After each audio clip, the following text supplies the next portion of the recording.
Hey everybody, what's going on? Rob Cesternino back here with you to talk about the year in Survivor. And like the classic case of the bunny rabbit in the mailbox, we are here once again to deliver news to you about Survivor in the year 2022. And we have a great panel to talk about the year that was in Survivor in the United States and around the world here. First, back with us, our chief international Survivor correspondent, of course, the host of Survivor Global, the great Shannon Guss is here. Shannon, how are you? Great, Rob. Thank you so much for having me as always. I cannot believe the bunny rabbit was this year. Like, I No, know that it was obviously in writing notes about 42 to come onto this podcast, but like, even you saying it, I'm like, no, but that's always been a part of me. The bunny rabbit has been here for so much longer than just like 8 months. you have eyes and I have eyes, and potatoes have eyes. Are The we potatoes? potato gate. How could we forget? Potato Gate. It all happened this year. Spagato. It did hmm not. It did not. This has been a very, very long year. I think this is the first year I've covered 4 live seasons. I did 4 last year, but we did a rerun season. So yeah, it's been a huge year of Survivor and it's barely going to stop. And we're going to talk through it all. Yep. We just finished a Survivor season 1 week ago tonight. And now we're only, 8 weeks away from another one coming. And when that happens, we will hear a bunch of preseason interviews that will be put together by this man, of course, the parade.com, the B&B of many other podcast fame. Here he is. Give it up for Mike Bloom. First off, you say Pagato, I say Pagato. But yeah, I'm excited to talk about this year. If I can make an analogy out of it, it's like when you take the shark to the car dealership, but you're using counterfeit bills and the girls are on the shore wanting you to ride the wave back. But then there's a Khan, which actually means king in Arabic, who's telling you the entire time to not do that. In conclusion, 9.5. So it's like Jaws, is what you're saying. Exactly. Yeah. All right. I love that. I love that's such a good analogy. All right. We're here tonight live a little bit later than expected. I was on assignment working on a very fun Survivor project that I will be bringing to you within 24 hours time. Maybe more on that to come, but we are here nonetheless, back on our YouTube channel, live for you.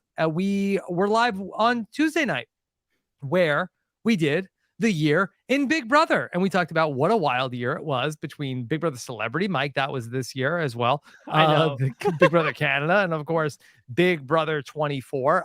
Great panel there with Taryn, Melissa, and Amon. Check that out if you missed any of that coverage. Next week, Mike, we'll get together with Jessica Leese for the year in Amazing Race. Yeah, the big eye was almost like the eye of Sauron here with CBS watching over us. We had so much content coming into our brains this year. By and large, the chief majority of it being very, very good. I thought this was a banner year for reality TV. We're about to obviously get into a lot of it, but yeah, it was the first time in a long time there have been 2 seasons of The Amazing Race in a year to talk about. So excited to be the nice meat in between this sandwich right now to get into 4, as Shannon said, seasons of Survivor over the course of 365 days. Yeah, so the order of operations here tonight is that we're going to start with talking about Survivor here in the United States, talk about Survivor 42 and Survivor 43, all of the memorable moments, the things that changed the franchise, the things that we think might have a big impact moving into Survivor 44. And then we will also talk about the season of Australian Survivor, which aired first this year, and also Survivor South Africa, which aired this year. We'll do that later on in the show. This is a live broadcast. We will take your questions as well. You can post them in the chat and we can take them at any time. Here, we love to get your feedback. I love when these shows are interactive. So please chat along, as long as you are a productive member of the chat and not a troll. Always a good lesson. Always a good mantra. Yeah. Otherwise, you'll be voted out faster than various first boots from this season of Survivor. Okay. All right. Someone who definitely watched all the seasons. All of the just like first some boots. generic thing. Yeah. Yes. Okay. All right. Full spoilers as well here for our shows that we're going to get through. Maybe we'll be a little bit like less spoilery at first when we get to some of the international stuff before we dive in. All right. So just overall, was this a good year for Survivor? I think yes. I mean, the ending to me left a little to be desired. In the week leading up to that ending, when I thought Gable had a 0% chance of winning the game, as I stated on public podcasts that are, I guess, up there forever, Rob, but there's no way to delete podcasts, is there? But are there such things as private podcasts? Yeah. Can we set that back to a draft? I had read an article today about a problem with global cloud storage. So maybe at some point, like all of the podcasts will be inaccessible. So for temporarily, like they're out there. I feel like if that happens, I'm just going to fade away like Marty McFly in the picture in Back to the Future. Like, what am I if podcasts disappear? 100%. But no, leading up to that week, I thought, what a great year of Global Survivor. I mean, 42 for me, one of my favorite US seasons, a top 10 US season for me. Just so much joy and greatness and happiness. I love every part of it. Survivor South Africa, top 3 season for me of all time. Strand Survivor Blood versus Water had highs and lows, but like in the context of that, I still thought, a great year. And then I also think 43, thinking leading up to a conclusion I would understand, would especially finishing off strong with that, with the Jesse Cody moment, which was, I think, one of the best moments ever in Survivor, definitely of the year. I was like, this is really ending on a phenomenal note and really ending the year. The ending did take away a little bit from me because, again, like we'll get into it, but I think it's definitely divisive, definitely controversial, and there's been like some negativity around it. So that takes away. But I still think that with like a fairly solid season in 43, with at least some of those highs that we talk about, adding to especially 42 and Survivor South Africa, I think like really holding up the year, that it has been like a very solid year. Yeah. Mike? I completely agree. I think if I could try to like sum up overall these 4 very different seasons, I think each of the 3 franchises would get, without again getting into too much with the internationals in particular, because we'll quarantine that, save that for the end. But I feel like each of them was either like ending or stamping an era in a manner of speaking. 42 and 43, 41 was incredibly new for us, for the players, for production. And 42 and 43 were, I think, cementing, as we'll talk about perhaps in the similarities and differences between the winners and the gameplay, like how to play in the new era of Survivor, the twists that are involved, the gameplay that it takes to get to the end, etc., etc. Blood versus Water, correct me if I'm wrong, Shannon, this was the 2nd season, I believe, under a new EP. And the season that came before, Brains versus Brawn, was very new in terms of being very twist heavy, very advantage heavy, and seeing where exactly do we go from there? And Survivor South Africa Return of the Outcast, we can definitively call the end of an era, not just because the fate of Survivor South Africa is a little bit in ellipses at the moment, but essentially, it's serving as the final punctuation on the stories of so many of these contestants that had come beforehand. I think was something very special. I called it sort of second chances combined with winners at war in terms of that emotionality.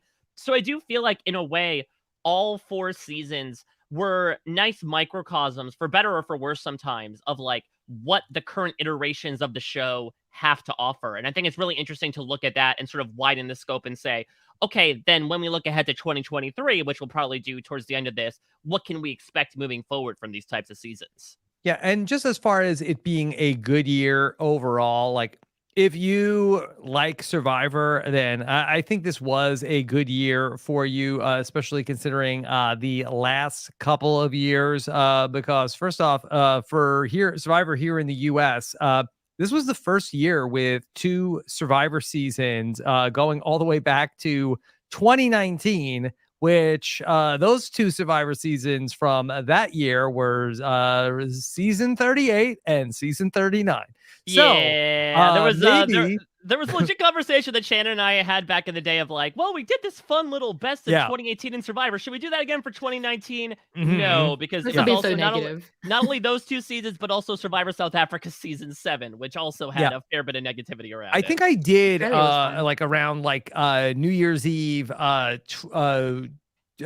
2019, I think I ranked the 10 years of the decade for Survivor, and I'm pretty sure 2019 was last on that in that record. Now, what's Fresh Hell 2020 might bring, but yeah, I'm pretty sure in my rankings, I think I might have 2014 as the best year of the decade, and then 2019 is the worst. So I mean, really. So going back to maybe 2018, best year of Survivor in 5 years.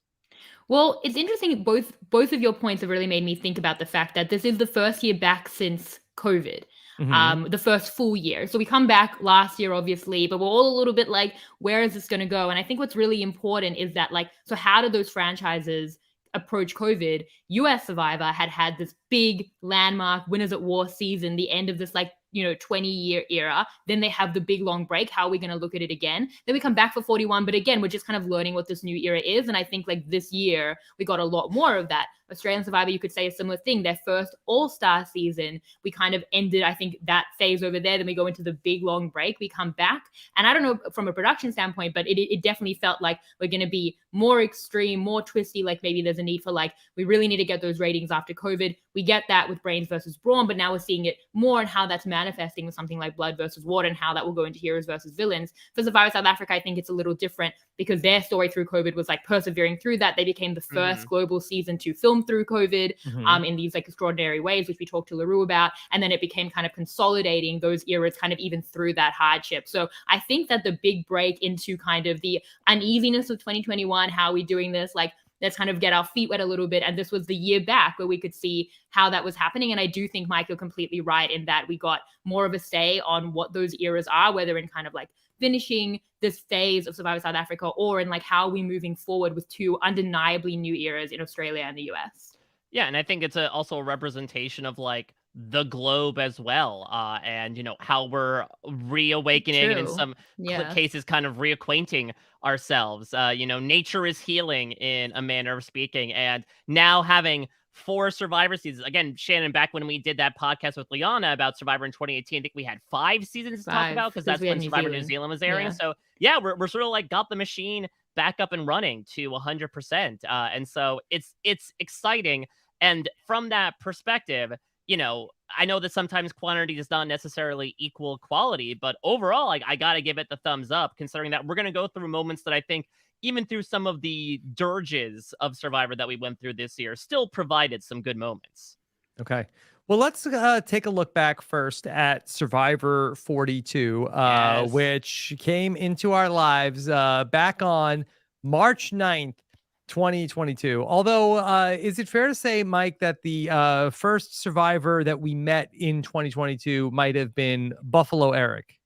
But yes, who can forget I don't think it wasn't even Super Bowl commercials, right? I'm pretty sure they were airing during playoff games. Yeah, back in January. They were advertising this CBS store, and there was this guy named Buffalo Eric who named his dog Rupert. And it was a cat, wasn't it? It was a cat. The cat was Why am I fact checking you? I don't have CBS. Yeah. I live in Australia. His daughter was Suri, and the cat was Rupert. Yeah, which goes to show again how he personally ranks his own Survivor contestants. So yeah, unfortunately, he sort of stamped the label on how Survivor would be in the US in 2022. I'm annoyed that he took my pet and child names and put it in a Super Bowl commercial. Now I can't do it anymore. I was going to name my child Suri. No, I can't. Now you have to name him Rupert. Shout out to Buffalo Eric, wherever you are. Okay. But it was March 9th, 2022, where we got to first meet the survivors that were playing in Survivor 42, the spiritual sequel to Survivor 41. And Shannon, Survivor 42 was interesting in that, Survivor 41 was the new era. Everything is new.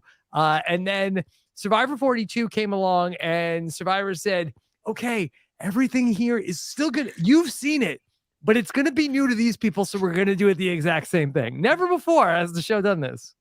I thought that was weird. I thought it was weird that they would make millions of people in on the surprise party for 18 people. We've all been through it, but we're the most important people. We're the audience.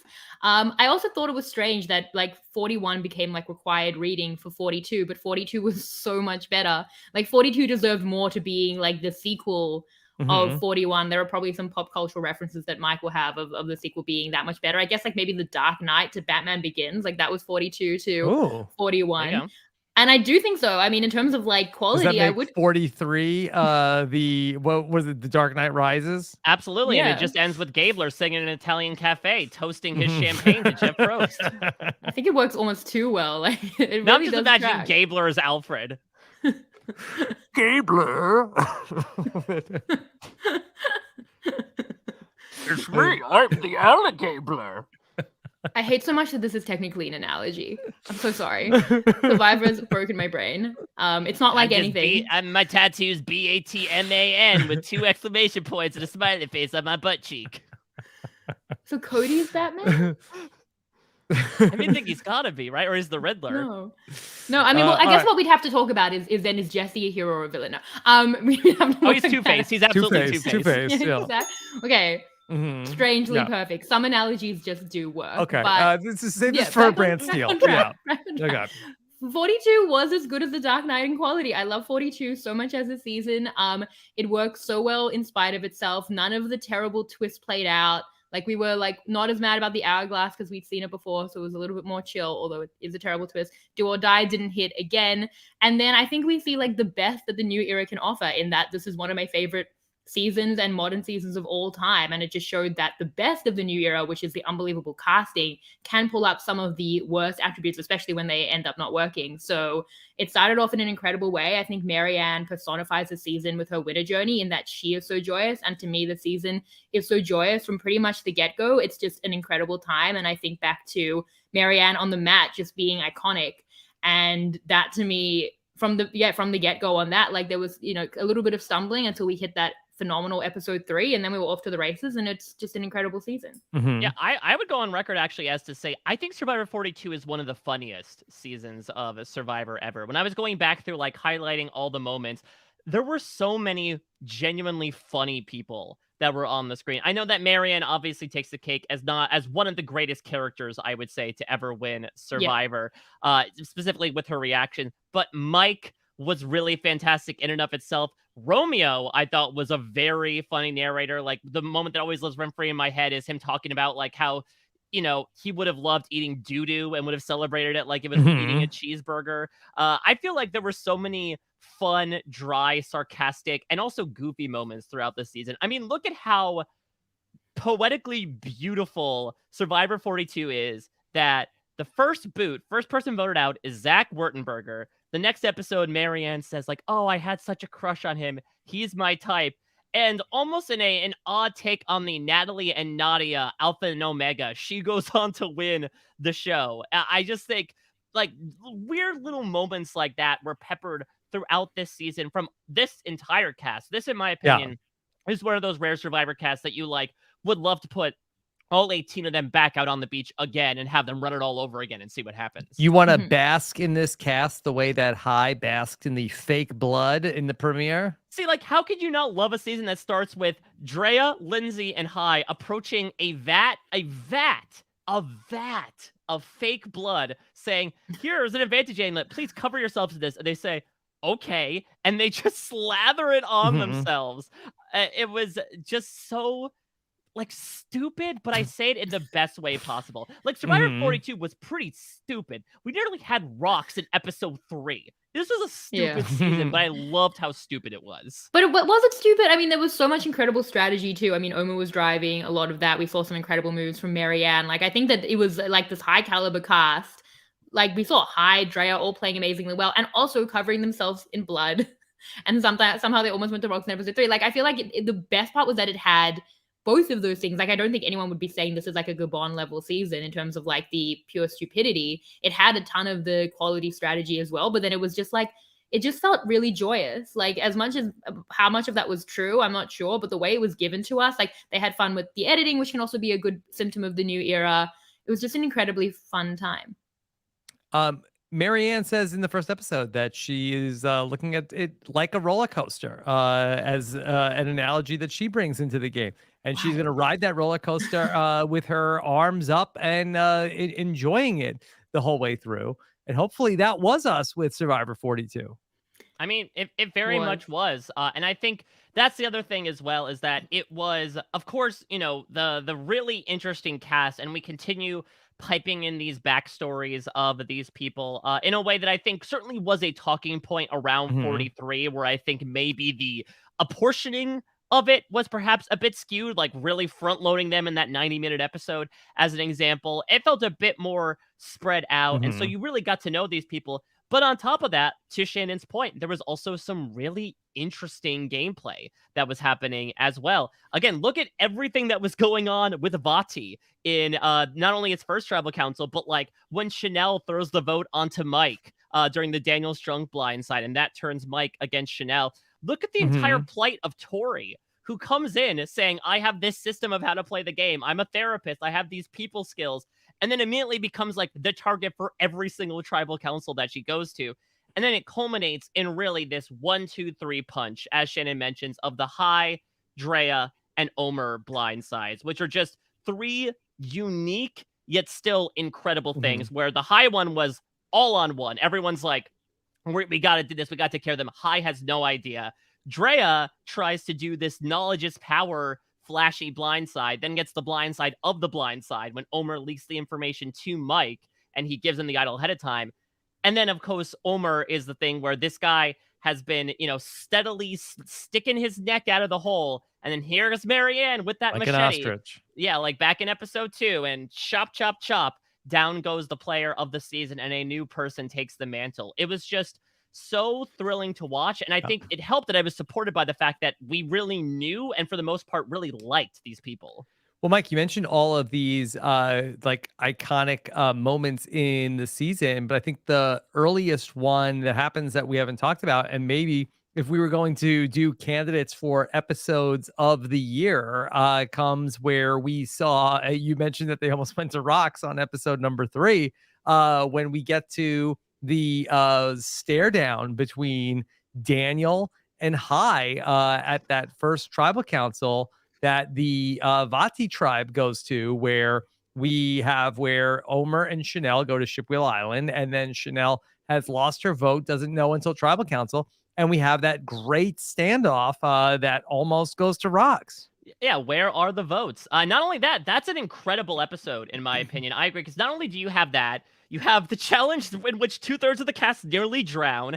And this Yeah. was like the first appearance of Aquaman Thor Jonathan, right? When he's like single-handedly pulling the ladder and pulling Yep. half his tribe over his shoulder. I think this is also like the misadventures of Mike and Daniel and the idol, where Daniel loses the idol for a second and loses the clue right after he was thinking about voting out Mike until he read the rules. So yeah, just a really incredible episode all around.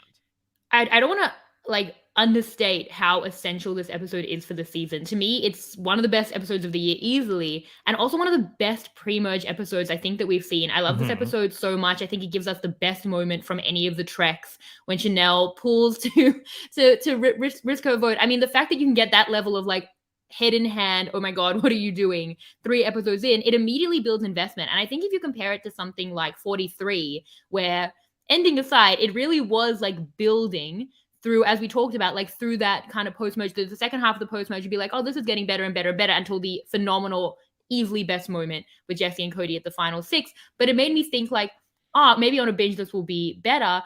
But it's kind of unfortunate we didn't know how good a season we were watching all along. Again, ending aside, that kind of changes my feelings. But I think so much of that coming at the end was a disservice to the season if you don't know what's coming. Whereas for 42, getting this Vati Tribal Council in episode 3, and especially, I know, Rob, you've spoken about that episodes 2 and 3 can, maybe 4, they can kind of be a little like, we're meeting these people, we're not getting as much Mhm. interesting strategy necessarily out of it. To get a pre-merge episode like that, it elevated the entire already fun pre-merge to something that was actually already incredible. So you go into the merge and you're like, this is already a great season. Like, most seasons will not have a pre-merge episode of that caliber. And then you get into a post-merge where that Murgatory vote was super fun, and it's really, really good the whole time. But to just set us up that way, I think is really important. And if you look at some seasons that have these great pre-merges, it'll set you up well to be even more open to the second half of the season. So that Vati Tribal Council, I think, was almost the most essential episode for the season in terms of how we received it. Yeah, and what an interesting tribe too. That there's such really like well-defined characters. Also, and it's only the third episode of the season, but we knew Daniel very well as a character by that point. Hai and Lydia, and and Mike and Jenny and Chanel.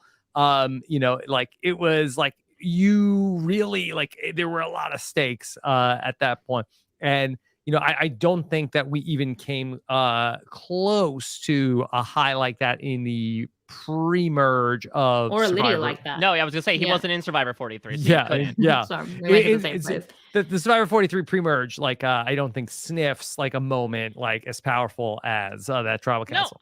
not a Most lot of seasons pre-merges don't. do. Yeah, 'cause exactly. Again, they were literally about to, due to a bunch of different random circumstances, right? Mike had to miss his vote. Chanel had to not have her vote to have this 2-2 tie happen. And then they had to choose all those things as well. Like they could have switched. There were so many things. Like there were so Mhm. many things for this match, and that feels like, again, like Survivor 42. It truly did feel like a unicorn in many ways, and just like a nice smattering of factors happen. I mean, hell, if Taku goes back to Tribal Council again after Mariah is voted out, there's a chance Marianne might go, and then we're like missing out on not only the winner of this season, but also like an incredible character of the 40s as well, who plays so pivotally into the end game. So I feel like in general, actually, the pre-merge is pretty strong. I know we talk about episode 3. I also love episode 4. Episode 4, the Swathi boot. You talk about those little editing moments. Mhm. I loved the montage of her going to every person on the tribe and them saying she's their number one. Yeah. Just like seeing that classic overplaying. Even like some of the, I would say, quote unquote, smaller players on this season. We talked about Rox, but I love me some Rox Roy. I feel like Rox Roy was such a unique character in modern day Survivor. Well, can we stop down on the Ika tribe also, which was another like really fun, like comedic tribe. I mean, such like really interesting personalities there. And what a like flip it was, because it really like we got this story about how Romeo was running things, and perhaps Romeo was running things. He talked about in this season about how he went from the CEO to the janitor. It seemed like that he had like everything going on there, with working with Dreo, working with Roxroy. And it seemed like, Zach was gone. Tori was on the outs. Swathi got caught up, and that was just such like the hot mess tribe. And that was Until also a Vati lot of came fun to along. watch. Yeah. Yeah, it's an incredible cast. Like, I think that's the Yeah. thing is, as Mike said, it's the kind of thing you would run back over. I think that for me, as we go forward, I would imagine that some other really great newbie modern seasons, I could imagine it being even more prevalent, because a lot of these people come back, I would think, in returning seasons. And I mean, from the character standpoint, we're not even talking about Taku. You've mentioned Ika and Vadi, which were incredible. I mean, Mike's wearing an ostrich shirt right now. Ostrich or emu? I never know. It was an emu. Okay, well, the emu shirt, sorry, Omar. But Taku were amazing. Like, the way that they were running things, obviously Omar and Marianne, I felt were my two favorite characters of the season. And I think it's rare as well that you get the best character of the season as the winner. Like, that's going to be a fun time. And I think that was like undeniably true of Marianne. Like, I think when we first saw Marianne, we thought like, even if she goes early, she would still be iconic and memorable and a returnee. Like, I truly believe that to be true, even if it were pre-merge. And then she wins. So like, that's going to be a good time. So it was all in the casting. It was really, and some luck factors and some circumstantial factors going our way, do or die not hitting as an example. But yeah, when you have a cast that good, I think Mike and I, we've always said, well, the casting's like 60, 70, 80% of a season. You'd have to have a really, really bad like format or theme or twist to like really kill a season like that. So if you have a cast like this, that I truly think is one of the best newbie casts of all time, it will be good. And that's how I would rank that cast. And what's interesting is looking at the pre-merges, like, so Vati obviously had fallen apart. It was like the go-kart that you had built on like a shoestring budget and barely makes it across the finish line at the merge, where everyone's looking to turn onto each other. Are you really doing an analogy again, Mike? Again, I got Survivor hardwired into my brain at this point. Taco was like a very strong card at this point, and they make it. They're 4 out of the final 6. But what's so interesting was that they were far from copacetic with each other, right? It was so interesting. I know that obviously it seems like their actual relationship was not as strong as it was played on screen. But I thought the Jonathan Lindsay dynamic throughout the season was fascinating, right? That we assumed they'd initially get together just because they're both brawny people. And then it showed them as fairly close. And then just it comes to a certain point in the merge where Lindsay's like, I cannot stand him. I need to get rid of him right now, leading to her and Omer attempting to get rid of Jonathan when Omer is blindsided. And then on her final day, right, them arguing at this new camp, being like, I don't know, Lindsay, did you vote for me? Can I be mad at you about that? I thought it was really interesting to see like the falling out of almost two Taku pairs in the two of them, then obviously in what Marianne ends up doing to Omer. So let's talk about some of the moments that happen in the merge from Survivor 42. We had in both seasons of Survivor, mergatory. I have to say, I like. Is this growing on me? Is mergatory working? The half immune tribals, I think I've always found fun. We had something like that in Survivor South Africa without the hourglass. The hourglass has always been the issue because it's been obviously nonsensical and something everyone's hated. I thought it was fine in 43 when it came back without an hourglass. I think that the constriction and the paranoia on these claustrophobic half immune votes is fun. And the mergatory vote, I think, also one of my favorite moments of the season. I think it's fine. I agree that removing the worst aspect of it, of reversing the outcome of a challenge, is definitely. But were we as mad about this in Survivor 42? No, we weren't, because we knew it was. I mean, it happened all in one night. Rob, no one was as mad about anything as I was about the hourglass in Survivor 41. Well, I don't know. Did you listen to your finale podcast for 43? Yeah, then like flashback of me being equally as angry about 50 other things this year. Yeah, you're right. That's bad. I'm angry about a lot of things, but I was very angry in 41. It was bad in 42 as well. It was just like we at that point had like much like just people who and they had Applebee's or something. Yeah, so there was some sort of Stockholm syndrome probably. It's better. I think for me, I still think if you're gonna do it, make the first boot part of the jury. What are you doing? Just give them that luxury, please.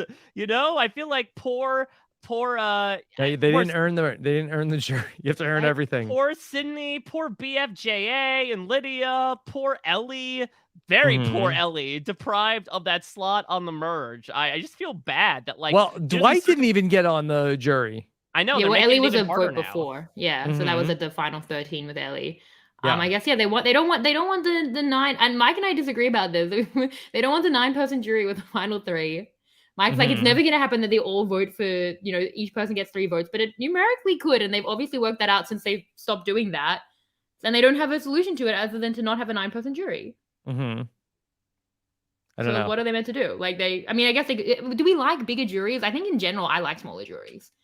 Yeah, I think that fundamentally, I think we do like a smaller jury. I don't think we necessarily. It's fine. No one's entitled to being on the jury just because they got to a mergatory point. I know it's upsetting, but. No, it just kind of sucks because I think from a Survivor South Africa perspective, not to spoil too much, but they were in tribes. It was, yes, half of you are immune, but it was in a tribe designation as opposed to, hey, you all just met each other and these people you randomly drew for a challenge are now your opponents. Go. I do think if there had been built more of an aspect of not necessarily picking your teams, but knowing who you're going against and incorporating that into your strategy. It does make things a bit more random and I guess fair, even though that's a bit antithetical to the purpose. But I don't know. I guess it's growing on me, I suppose, like a blemish that shows up on your face and you just sort of have to live with it after a while. Stop making analogies. I can't. Yeah. So especially the blemishes. I think an issue that we have in Survivor is that, especially in the new era, it is what it is with the 26-day game. I do feel like that the early part of the merge, I feel like there is not a lot going on. I know we're all excited that we want to get to the merge as quick as possible. I do feel like that we're missing a point where we should be playing as 2 tribes for a little bit, because really we are not seeing any sort of big moves or interesting moves happen at these early parts of the merge. And, we get these gang up votes on Chanel, for instance, 731. We had I guess the Dwight Janine. boot. The Dwight boot was maybe the most interesting one of the year, but Janine was an 11-1 vote at the final 12 in Survivor 43. So I feel like that there's really nothing going on there, and I feel like that we waste an episode or two on like this very early part of the merge. Yeah, I mean, I totally agree. I would yeah. say that I loved your podcast with Christian where he worked out the actual math of how many interactions we're missing out on and sticking with these three tribes. I mean, they wanted to feel like I was very very constricted. generous to use you as we're not Christian. Well, I don't think I did the actual math. So yeah, I mean, I can't remember the exact like numbers that he gave, but it really is. Oh yeah, well, yeah. I mean, you were there as well. I was Rob. there. Yeah, I was awake. No, but yeah, you were asking the right It question. takes two to tango. You played with Christian in the sand it takes with two the to numbers. podcast. Yeah, And well, I guess maybe not. What's interesting though is, yeah, I agree that I think so far in the new era we are 3 for 3 on like the final 11 boot being a bit ho hum. I feel like in all cases it was somebody who was safe at Murgatory but was on the outs of the vote and then just got easily picked off when they weren't safe, right? And well, Tiffany... I will say in the Tiffany vote, at least it was like a live tribal council that like there might have been something going on, and it's sort of like of the three, like that was probably the most interesting one where not Tanya from the White Lotus, Heather. She got up. And, not even Tanya from the White Lotus, not even just Jennifer Coolidge anymore. Yeah. Yes. She got up and like would like set off like a live tribal council. At least there was something going on. Now, what I do find interesting though is like I go back and forth as to the split at 10 and 9. Because this is going back to what you said though, Rob. Like this is our 2-tribe phase. And on the one hand, it's interesting because some might feel like it stymies momentum. I know in talking with people from Survivor 43, one of the reasons why they set up that majority alliance of 7 was in case of this split, right? They figured, okay, no matter how it shakes out, we have a majority on both sides. However, in all iterations we've seen of this split, there has been at least one major vote in at least one of these iterations, right? Whether it's like blindsiding Nasir in 41, whether it's blindsiding Roxroy in 42. I know it might seem small potatoes in retrospect, but that was a big thing. And arguably, that was one of the things that made Mike lose the game, right? Because that was the beginning of Mike's like, I made a deal with you, but I guess I'm going to have to cross you. And then 43, the James blindside was big for many reasons. So it's tough because while not to mention people were going to take a shot on Andrea on the other side of that in 42 as well. Yeah. So it's tough because like I agree on paper, like we're eliminating the final 9 vote, we're eliminating this idea, but like also looking at the final 8 votes from these past 3 seasons, they seem like they're going to be doing it anyway. Yeah, I think that's what I would say is that I imagine after a couple of down the line votes at a 10 or a 9, you're probably going to get a big vote anyway, even if you were to just do like 2 tribals in a row as an example, like with the whole group voting. So those are going to be, I think, some pretty big votes as people start to set up their end games. I mean, we don't have the evidence of that because we haven't got it, but I think that's true. I think as well, obviously, as you said, they will be more conservative now, knowing that the split tribal is coming. There are issues with the new era format. We've spoken about this. Like, I think what you said, Rob, is very clear.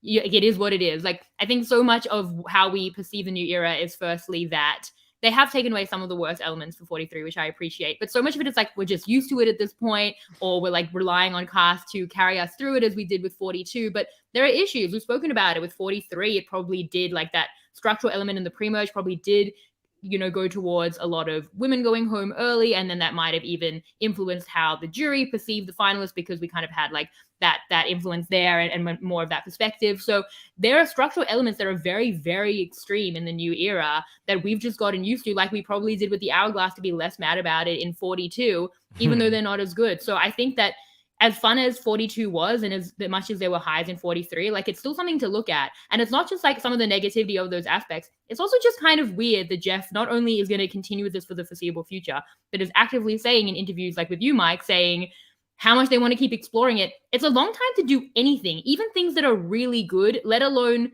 fine to not good. If you ask Jeff, I don't like this twist. Like, why are you doing Age of Extinction? He's like, we have to evolve. That's the show. And now he's like, we're going to stick here in this random format for a very long time. So as much as we've loved these seasons, we have to look at issues with the new era that are going to be here for a while. In the structure, in the twist, like there are problems there. And also, how much longer do we want to keep talking about the same just fine twist like Shipwell Island? No, I mean, look at the fact that Jeff at the final 11 in Survivor 43 says, all right, here's that milestone you've all been waiting for, the bargaining for rice. Rob, do the line, Rob. Which when? since when? Do my line. I was doing do Jeff's line. Yeah, That's your phrase now, like a cartoon character. That's yeah. yours. That you should get since when t-shirts. Are you doing that? Oh, that's a good idea. Let me There think. you go. Is it like an I I'm want with some stupid money off thing where that. it's like fill in the blanks since when?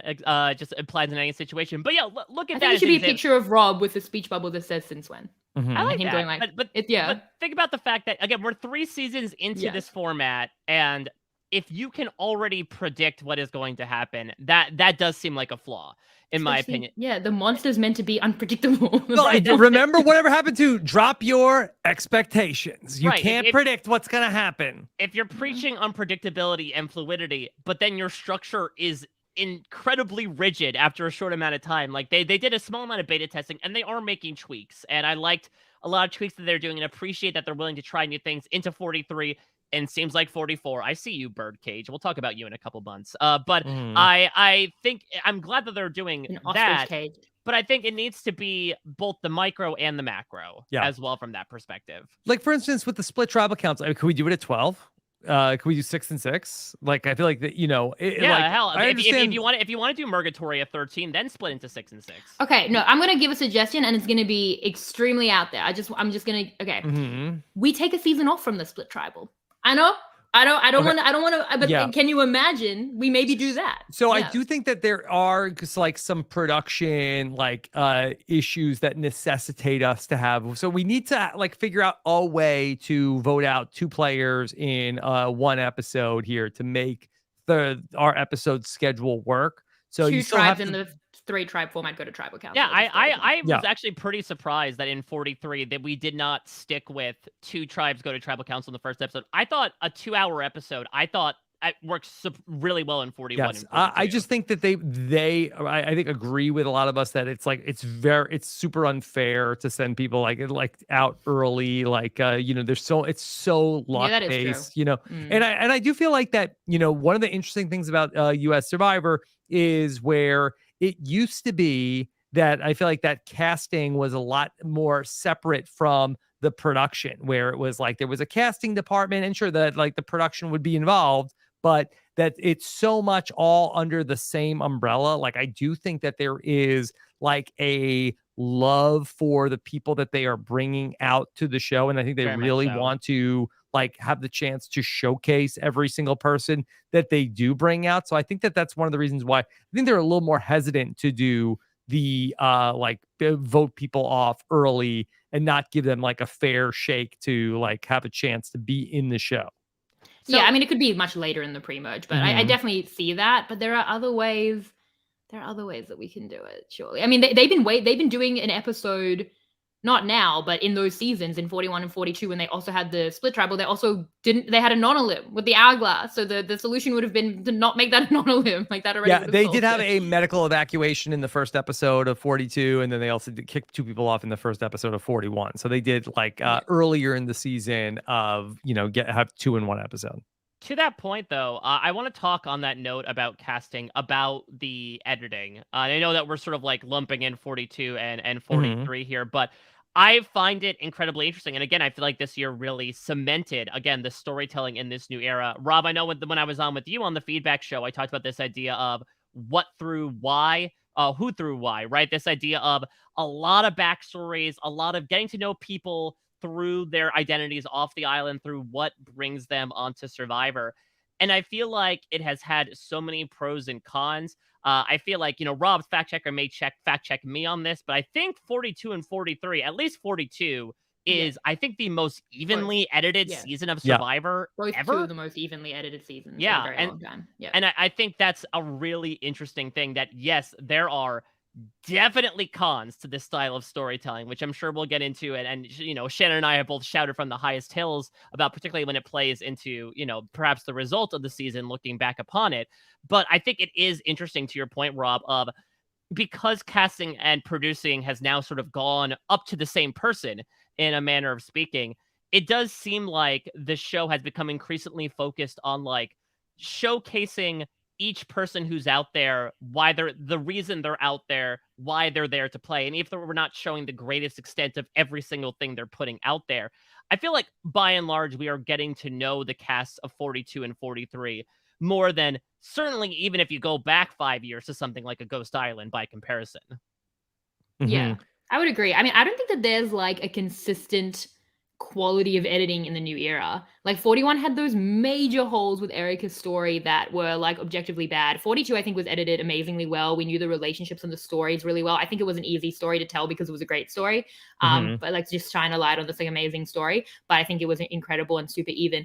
And 43, I actually thought the edit was fine. I think Gabler's winter edit was fine. My issue is much more with like the actual story. But I think the comment that many people have is that it was more based personally than on the relationship, so we missed a little bit of that. But I don't know that that's necessarily symptomatic of the new era. I think that was very true of this story. Like maybe they just felt they had a cast that had so much to give from their personal backgrounds that they really leaned heavily on that, which is something that we can talk about. I don't think that it's necessarily symptomatic of the new era as a whole, but some of the consistent editing themes are things I enjoy. I enjoy that they're taking a little bit of swings, trying to be a bit cute. We have the flashbacks, like maybe we're leaning a little heavy-handed with it at a point, but they're trying to have a little bit of fun with it. And I think that kind of lightness and the interestingness, the lower third stuff that they were always doing with Owen, and they've done that throughout the whole new era, and I think it has been fun. So I enjoy that overall approach, even if I don't think that there's necessarily, again, like a consistent quality through the 3 seasons. I think definitely, and we've seen this even prior to the quote unquote like new era. Like I remember hearing in interview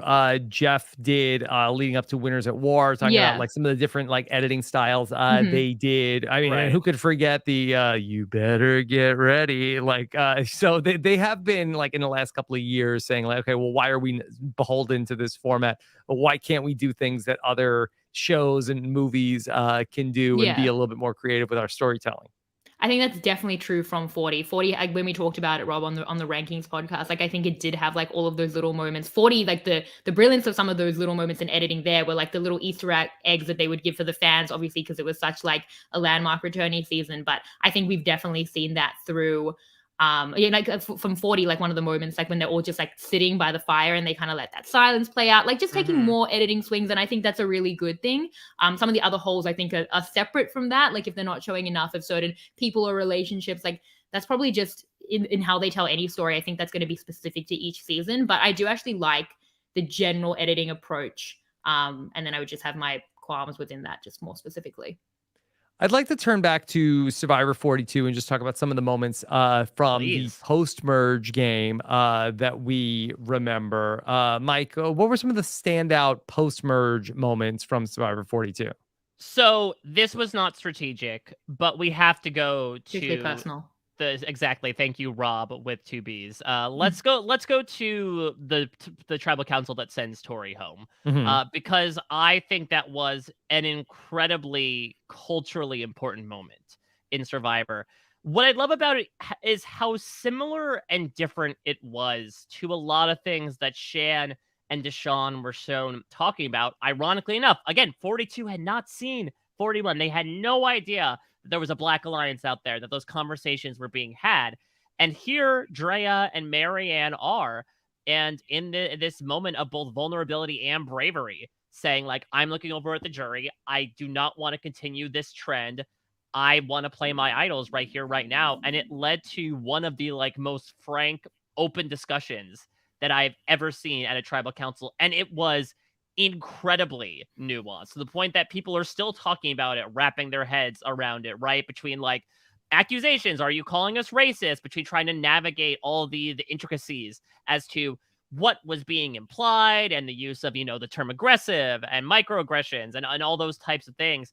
And ultimately, the fact that we do go on to have Marianne find an idol in the very next episode and become the second Black woman to win, the first in 20 years on this show. I mean, hell, Rob, we talked about it on Big Brother last night, right? It was a hell of a year for Black women on reality TV, deservedly so.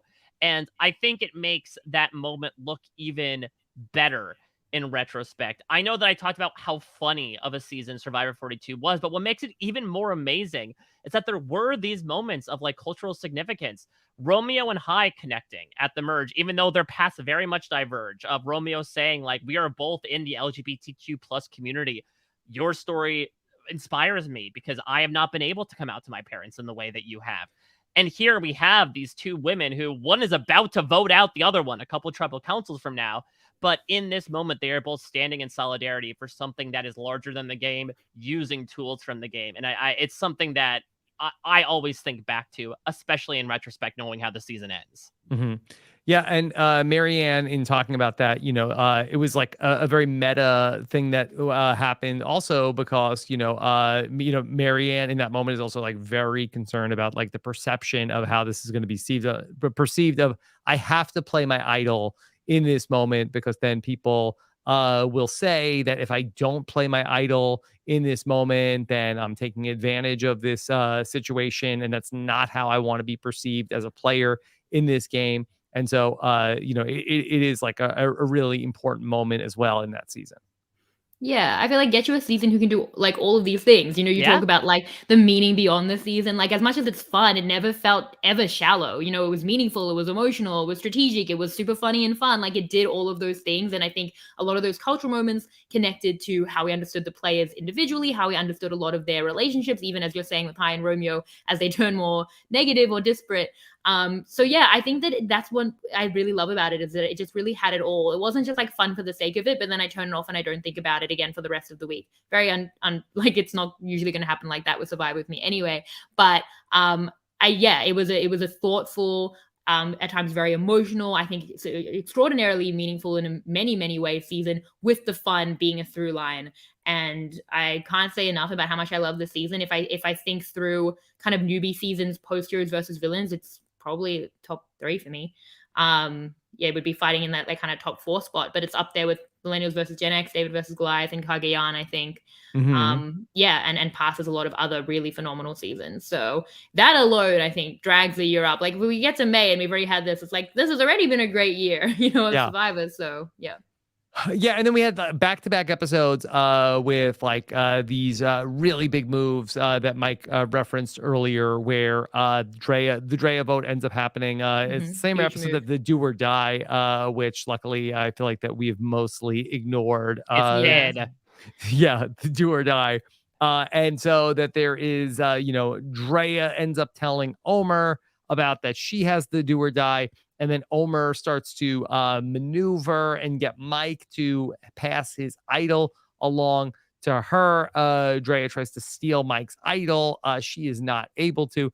Drea goes out at that tribal council. She has like a really classy like exit from the game there in that spot. And then the following episode, perhaps the best episode of Survivor 42, culminates in Marianne's amazing move to get Omer out of the game. Yeah, and I think if there is a theme for particularly the US seasons of Survivor, there's a theme for international seasons that I'll get into later. But I think it truly is, especially in its winners, right? Like every vote is a person, I think, right? Like do not count out the people that you are currently in the game. Every vote is a person. Just because, don't count it. Like, just because they might be a number for you does not necessarily mean they'll be a number for you tomorrow. Look no further as to what Marianne does here, where obviously Mike is going to be the one, at least from our perspective, to be the first one to say, okay, Omer has to be the one. He's the big, target out in front now. He's going to, but then we see all these scattered targets, right? Omer and Lindsay want Jonathan.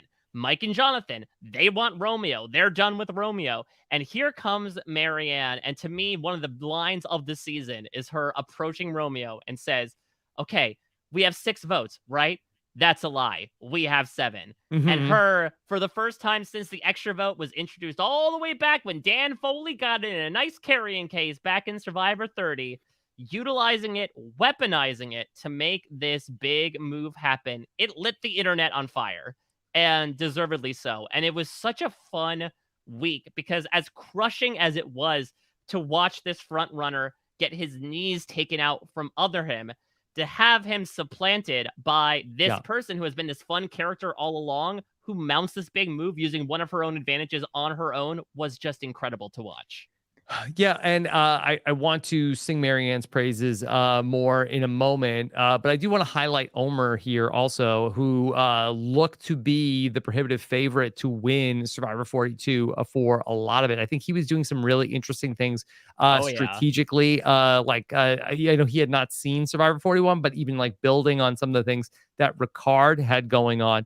I always thought that it was very interesting that at the start of the merge in season 42, Omer was not really perceived as somebody who was in a very powerful position. And Omer really played the mergatory part of the game particularly well and was able to benefit from having lost his vote from Yeah. the Chanel situation. I forget, was he? I guess so. He didn't have his vote Remember, yeah, it's because because yes, from him and Shaquille. Chanel both risked, and so yeah, like you said, he had the benefit of saying, "Well, I don't have a vote, so technically I can promise my word to everyone, and I don't have to break any promises because I don't have to write a name down." Correct. And so that he was able to use that and sort of like be able to, yes, he was in like the important conversations, but also he was able to work with a lot of the folks that were at the bottom and be seen as somebody who is like, hey, I'm at the bottom too.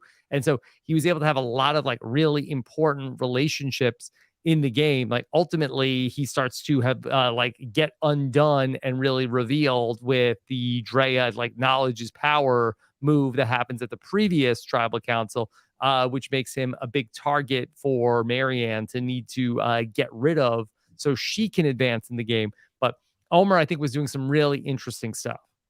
Yeah, I mean, he truly dominated. He won the Chizzy. I think that maybe the biggest editing miss that you could say is that the nullifier was a really big part of the story of how he went Yeah. home, and it was completely cut out.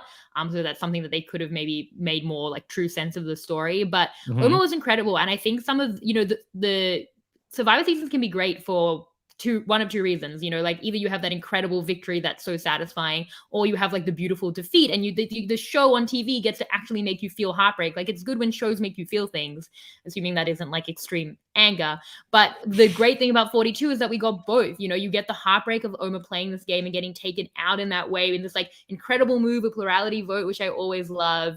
And then like the person who comes through with that is Marianne, which is like also such an amazing thing. So like after that episode, there was such a mix of emotions. Like I was devastated that Oma had gone and like the end of this amazing, amazing game. Like that was truly one of the most heartbreaking losses as a viewer that I've had. But then I also was like, but now I see Marianne's story and now I see like the path ahead for her. And that's such an incredible thing in and of itself. So I think when you like look at a cast as well, such a high caliber cast, but you pick out two people, which I personally would in Marianne and Oma as being the two best characters, and they defined so much of the season, like Oma strategically driving so much of it and Marianne being the winner.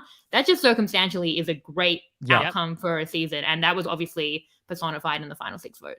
Yeah, for me, I think, well, obviously the move to take Omer was incredible. I think one of the moves I'll remember from this season that was incredibly impressive was Mike going on the pizza date with Omer and Omer turning him against what seemed to be to us his closest ally over the course of one night with one incredibly well-placed lie. I think that speaks volumes for like the fact that Omer was so underestimated and the fact that he was able to plant these seeds and get people to believe him. But also, and what I loved most about Omer was how much fun he was having playing this. It was so great to have us along for the ride with him that you can tell he was gleeful. Again, I go back to like the Kevin Jacobs of it all, Rob, right? That like it's fun to watch these guys play villainous, cutthroat games, playful games, and play to us with the camera being like, I can't believe I actually get to do this. He's helping to the camera. He's saying, Mikey, no likey. I adore the fact, and listen, not all villains necessarily have to be into that, but in a lot of discourse, exactly, in a discourse about like were certain people villains, I think Omer would acknowledge the fact that he was, because you could tell how much he delighted in getting to play this game, and it showed with his boot. He turns to Marianne and Lady Olenna style was like, was it you? And you could tell like the ecstasy on his face about, yes, his dreams got crushed, but he was on the receiving end of what he had been doing to so many people so many rounds before. Yeah. Omer was an incredible part of this season. Speaking of Mikey No Likey, Mike was an incredible character. And I think that he was I think one of a kind in that he was, an older, one of the older players on the season. Later days. And later days, for sure. came in and was somebody who was, a threat to win challenges, but also had like this incredible social game and also like a really kind heart. I think that Mike was like a really great casting choice for this season. He looked to be like a favorite to win the game if he was somebody who got to the final three. You have Jonathan, who we haven't talked much about, but I think really did pop off the screen, where I think that Jonathan was a character that really resonated with a lot of people. And certainly, Jeff was very impressed with Jonathan. I do think it's always fun to have this, a player who is like, really like stands out like in that way in the season, because I do think that Survivor it's at its most fun when we have these larger than life characters. I mean, from a stature perspective, yes, he was quite literally. And Mr. Jeff, like I do think like not just physically, like I think like he also was like an interesting character to have on the show. I mean, I will look a bit behind the curtain here. So I've had the pleasure of doing Survivor postseason interviews for 5 years now. Far and away, the most popular interview I have ever done from a, clicks perspective was with Jonathan. Oh, interesting. He really, I think, captured, because I mean, I know we talk about the casuals, but like, Thank I think you, Mr. Mike. Of course, you're welcome. Here's your 18 eggs and 17 grits and whatever you need to get you through the day. But I think it's interesting because he was able to, I think, check a lot of those boxes that, going back to the cat named Rupert, right? That had people falling in love with those castaways and giving them cars and fan favorite prizes and even $1 million. And that he was able to be a provider. He was doing these like sometimes superhuman efforts in challenges that were just like absolutely incredible to watch. So again, I feel much like Roxroy. He almost felt like someone who was displaced from time in getting to play this. And I really like that as well. I don't want to see all the same type of person play Survivor, the hyper strategic, super duper gamebot fan. I want to see a mix of all people. And you bring up Mike. Mike is another great example of that as well. And I think Jonathan mixes it to that personality really well too. Mm-hmm. All right. Marianne goes on to make some more big moves. Should we highlight Lindsay at all as well? Who was somebody else? I mean, you could do this with the whole cast. Like the cast, like, it really was like, and you're saying like there was kind of like more of a diverse group, like different types of character types. I think really memorable people. Like I think when we think back on it, the main thing we're going to say is they were very, very memorable. And to get like this caliber of, again, characters and still have that level of strategy, I think is a beautiful alchemy that they had. Lindsay was great. Like it built more towards the end, but I think we kind of realized maybe we hadn't been paying enough attention to her. And she was like, that whole Taku group were doing a lot. Every tribe was really fun. Like I just don't have enough great words to say. Romeo, I was partial to Romeo as well. But Marianne goes on to win and really just gives an incredible final tribal council performance. I think we spent so much time talking about Marianne, the character, and we were so like, she entertained us the whole way through.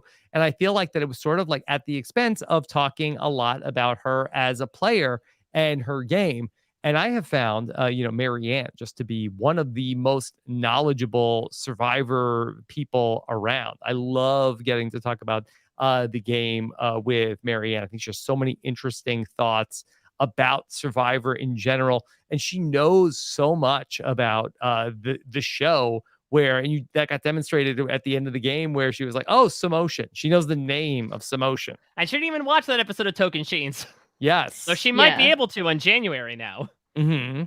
Yeah, I mean, Marianne, like having met her in person, like I think she has a quality that a lot of winners have that it actually jumped through the screen with Marianne. It might be a bit more intangible with other winners, but it's like, oh, you're a star, like you glow. Like if I was on Survivor, I would vote out all the people who glow because those people will win. So I don't know if it's like obvious in hindsight. Vampires, watch out. Shannon Guss is snaking you. Exactly. I mean, I think with Marianne, like I will say, I felt I was crediting her game the whole time. Like I saw it. She came second in the Chizzy. That's obviously how we looked through the strategy. I loved her positioning in the merge. I thought like kind of like the smaller moves of her, for example, like really hyping up the emotion of sitting out for the important rights negotiation, which is such a big part of the new era. I thought that was great. I was like, now she doesn't have to play her idol. She has implicit immunity. Even when she was on the bottom, like she had the connections, like the secret connections that were very clear to us with Taku. Like it was obvious in the edit that she wasn't as on the bottom as people may have thought, because she had this other like driving alliance. I always saw Taku as the driving force, and I think it's narratively satisfying that someone from Taku would then win that. But I saw her game. I think it was a game of awareness, of self-awareness, especially like going on through to the post-merge, of really fun positioning, of little moves within that. Then she's obviously so impressive, inspiring, strong, brilliant, like smart in that split tribal. We'll see more of that in the final tribal council and how she can advocate for herself and how well she can speak. We've heard it on podcasts since. So all of the elements I think were really there.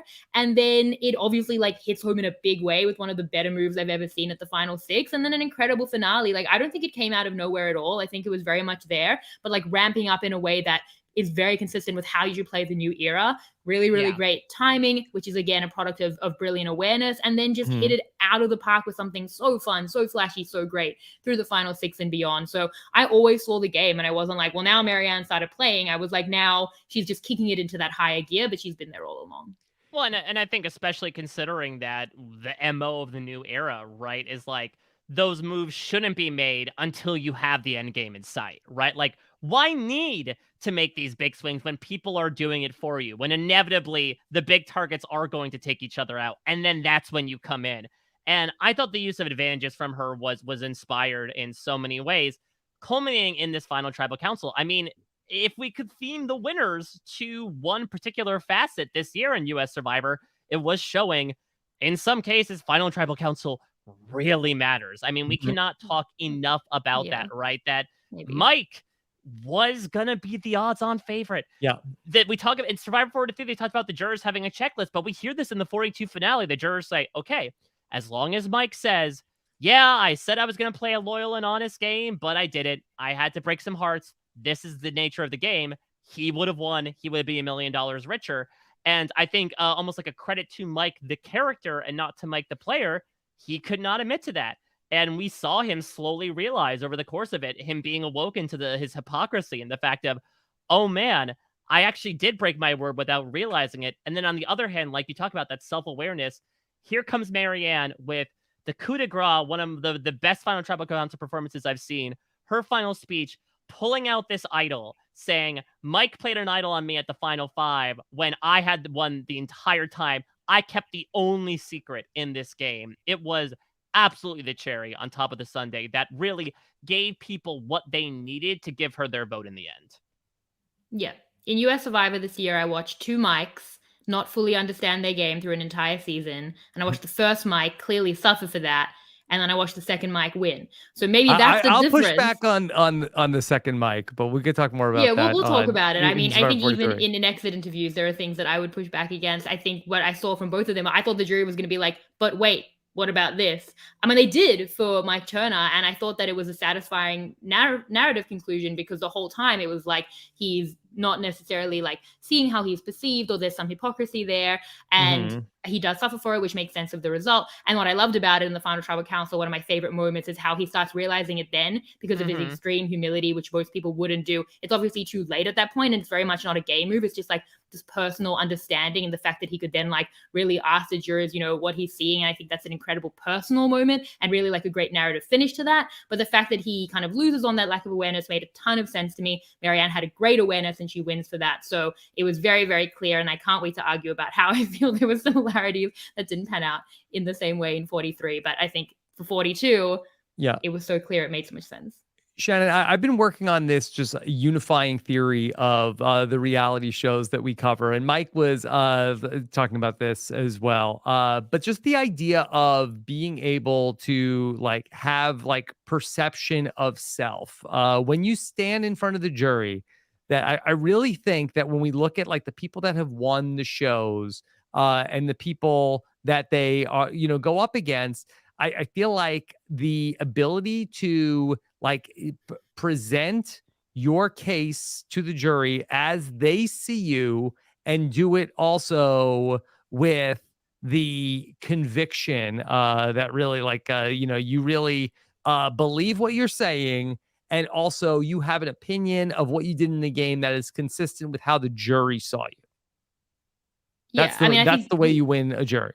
We've spoken about that a lot, Mike. I think we've spoken about like game awareness and self-awareness and how crucial kind of either of those things can be to a final tribal council. They probably run into each other a little bit because you need kind of awareness of the jurors as well to understand how they perceive you. It's not even self-awareness. It's like through then like the other layer of like how you are perceived, not even how you're perceived to yourself, even in an objective way, because the jurors like truth is might be like the objectivity there because like their subjective view creates the win. So yeah, I do think that can be a thing. For me, it was just a little bit more understandable, or at least on the rubric of my values more in 42. And that probably does contribute as well to it as well for my feelings on it. Yeah, and it also helped that Marianne, when considering that she is maybe the most energetic contestant in Survivor history. And so you knew that a freaking nuclear bomb went off in Fiji that night when she found out that she had won $1 million. Okay. So wait, I feel like that. Are we even higher on Survivor 42 than we were in the real time? Is it the nostalgia for 42? Is it Survivor 43? What's no? going I mean, on here? at the time, I remember Rob being on with you, being like, "I think this is a top 5 season for me," and I'll continue top to stand for 5 that. season, baby.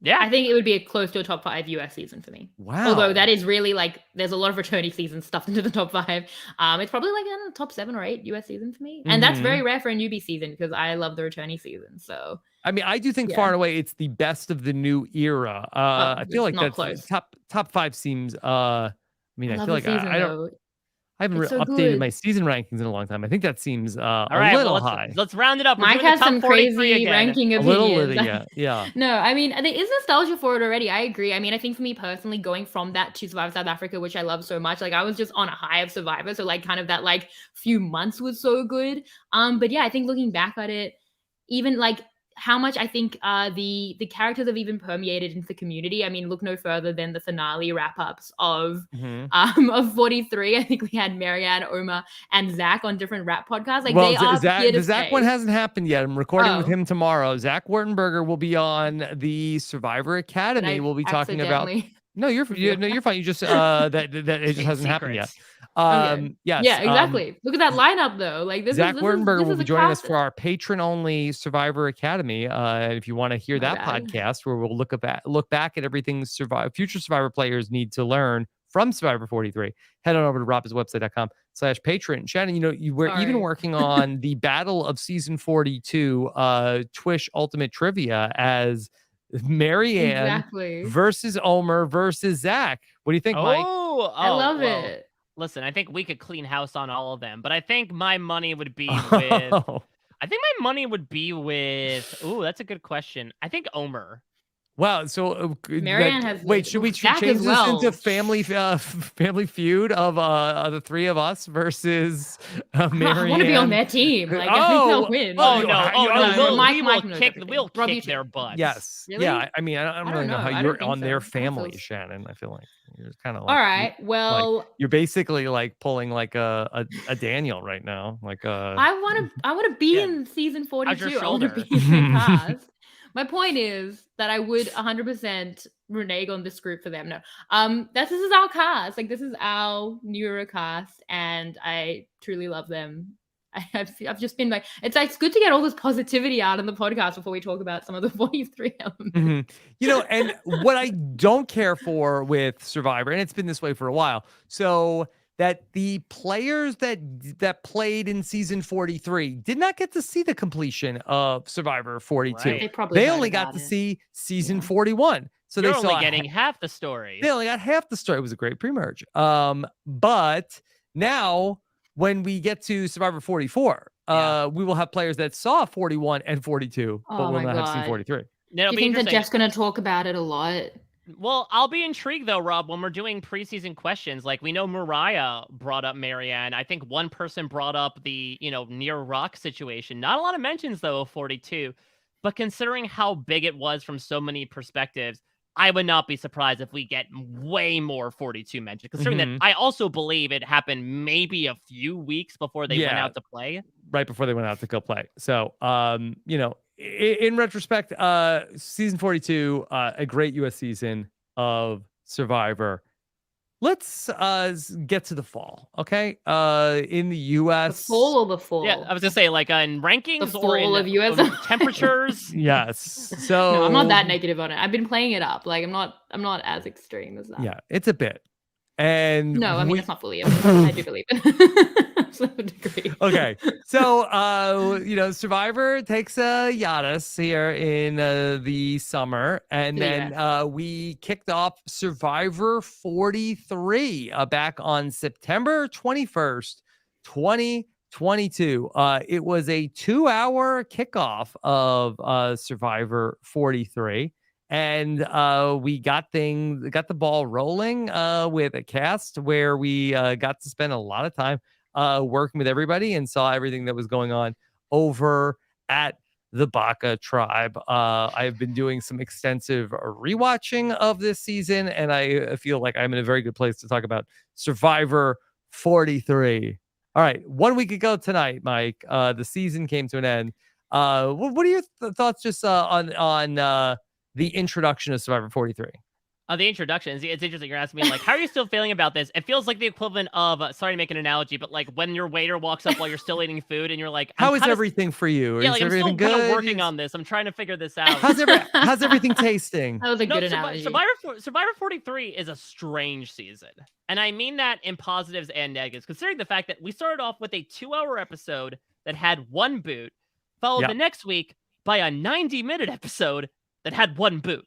Never before seen in the history of Survivor, perhaps an indication as to just from a tonal, structural, gameplay perspective, just how odd this season was, and perhaps fitting that it was won by an out and proud oddball in the form of Mike Gabler. Yeah. Yeah, I think Survivor 43 was set up for a fall, not the season, from the beginning, in that the first part being coming after 42. I think in your feedback show, Mike, you made the comparison to San Manuel del Sur. It's hard to come after the Cagayans, it's hard to come after the heroes versus villains. But especially like when it's like 2 newbie seasons and so much similar elements. Like we have that comparison factor structurally in so many of the new era twists, but 42 is just like you can't touch it. I think that was really hard. And then I think the additional aspect for me personally, it was coming off Survivor South Africa, which I was kind of like, I think, are we done with Survivor? Like that was perfect. Like I can't imagine it getting any better than that. And then what I was seeing on Twitter was that Big Brother was having a similar thing where people were like reveling in what seemed like a huge moment for reality TV. And it was right from those seasons and 42 being what it was into 43. People were tired from it seemed like extreme euphoria, but still tired nonetheless. And it was hard, I think, to compare. And then as I'm saying, if it's going to just be fine and fun and pleasant, which I really do think it was from the beginning. I don't think I didn't enjoy episodes. Then it gets really extreme and then it's going to get controversial at the very, very end. But through so much of it, it was fun, but it couldn't get to those other highs. And also people just weren't ready for that. Like I think by the time that September rolled around, we as reality TV fans in some aspect had expended most of our emotional energy on reality TV. And it was hard to muster a little bit more.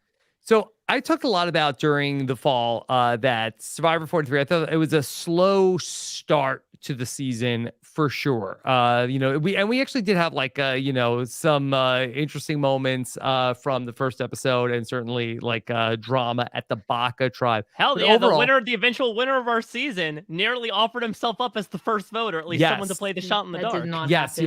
That did not happen. It did. And I think there's some interesting reasons for that. I wonder, like, for the Survivor 43 cast, coming off of watching Survivor 41 and only seeing the new era play out, let me just ask you that this is a original theory of that seeing like JD really be sort of like the tale of JD for like kind of overplaying in the pre-merge, and then maybe like the case of maybe like a Swathi 2. Do you think that sort of led to people playing tighter in the first pre-merge part of the game? Yeah, it's tough. Because I know that this is something that Jeff talked about a lot in the interviews I did with him. Yeah. Right? He didn't like it. He said people were playing out of fear.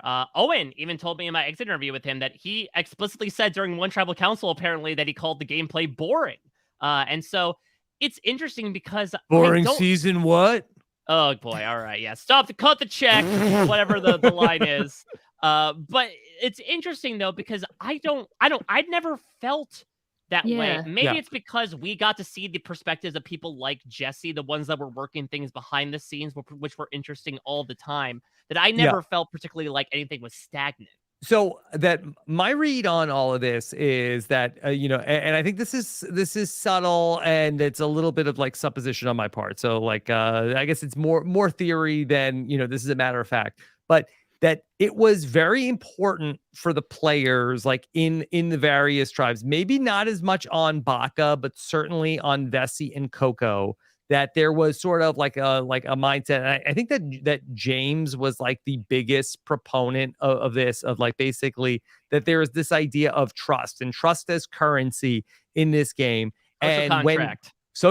that was the social contract in Survivor 43. Trust is currency. And so when you get told what the plan is, if you ask a lot of questions, you are persona non grata. When you accept and just go with the flow. Go back to the Lindsay boot. Lindsay, she asked a lot. She was with James. She was with Carla. She asked too many questions. She was uneasy. She's out. Gio, you stay. Lindsay, you go home.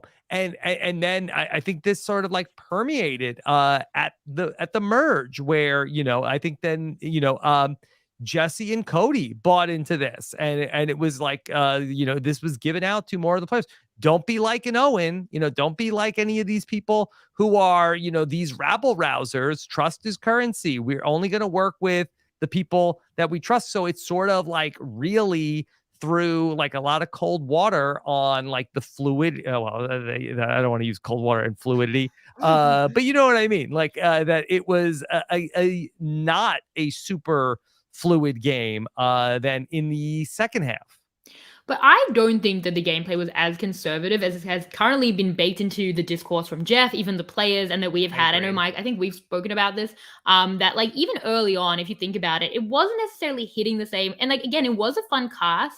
And I think the moves were there. Like, I don't know if, again, it was that I had just personally expended that much energy, and it feels like so much of the community had. But if you think about the pre-merge, the Mariah vote, like even she was like in this girl thing, that gets toppled. The NECA vote, like that was a real ally that was taken out. Like, I don't know if it's hitting as hard, but like it's a pretty big betrayal pretty early. Justine was blindsided. It was Jesse's first blood that he got in his hands. Like they thought they had him. And he was like the swing there. There was some interesting stuff there. The Lindsay boot, she's in the majority. And then we all thought it was like a red herring because this couldn't happen. And that's how fast like the ship goes down. I don't know that it was necessarily conservative. I think people were taking hits. I don't know if it was like big swings, but I think it was actually really interesting. And there were really early betrayals. I can't even work out for me why it wasn't hitting as hard on TV. I think I came out with like something to talk about every time. Baka were a mess. They were hilarious the whole time. Also, Rob, small note that Gable has been saying Baka boys, and I really appreciate that. He was saying it on the island, so I feel like Baka boys was a thing.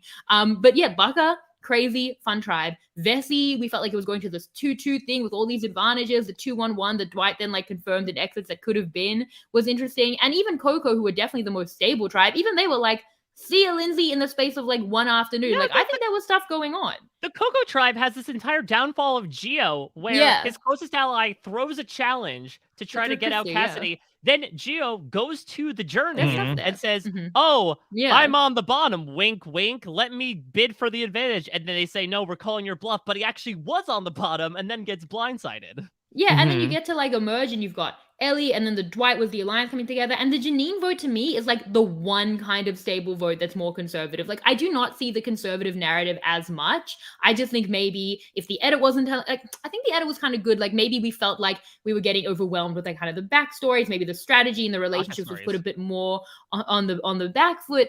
And maybe I just think where we were as a community. Now, I think the ending again is what overwhelms the season and will be what we mostly talk about. But for every episode up until, let's say, right before we get to the finale, I actually think what the story of the season is this. It's a San Juan del Sur type season that people were exhausted of, especially after all these incredible seasons of reality TV. There's a lot more there than I think we give it credit for. It is fun, it is interesting, and it's building to something spectacular with Jesse and Cody, and then to a very controversial and at least an interesting finale. So I think that there is more stuff there, and whether you're more down on it from the result, you'll still look at it back at it, I think bucketed it as more interesting than I think we gave it credit for at the time. I think that there was more there, and it's funny because I think even the players are like, we talk about the social contract and how conservative it was, and it's definitely baked into the result because the biggest players were like, all swiped out before the end, but they were doing things because things were happening.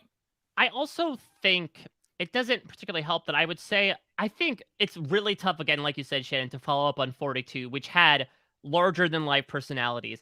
I think 43 obviously had that to a certain extent. You don't make it on reality TV if you don't, but I would say on the whole, they were mellower.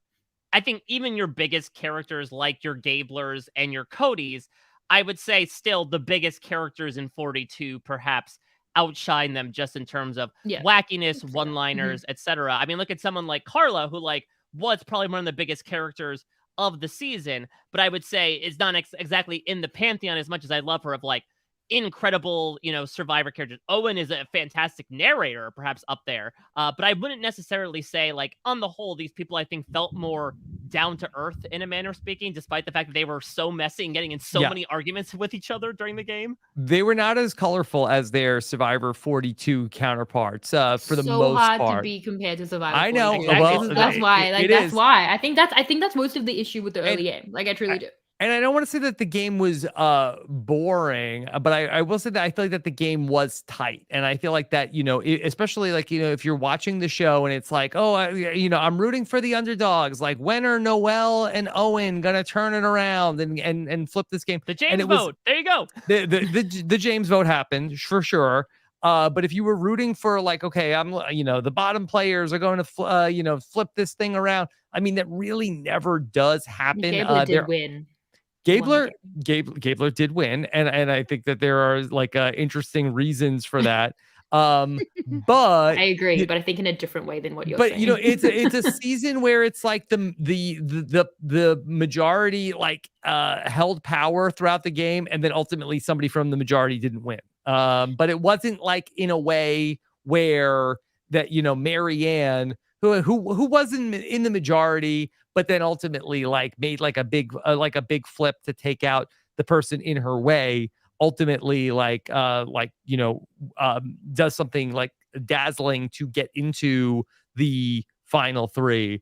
It was more the biggest power players in the game all sort of ended up going out all in a row, and then it was left with who's going to win out of this group.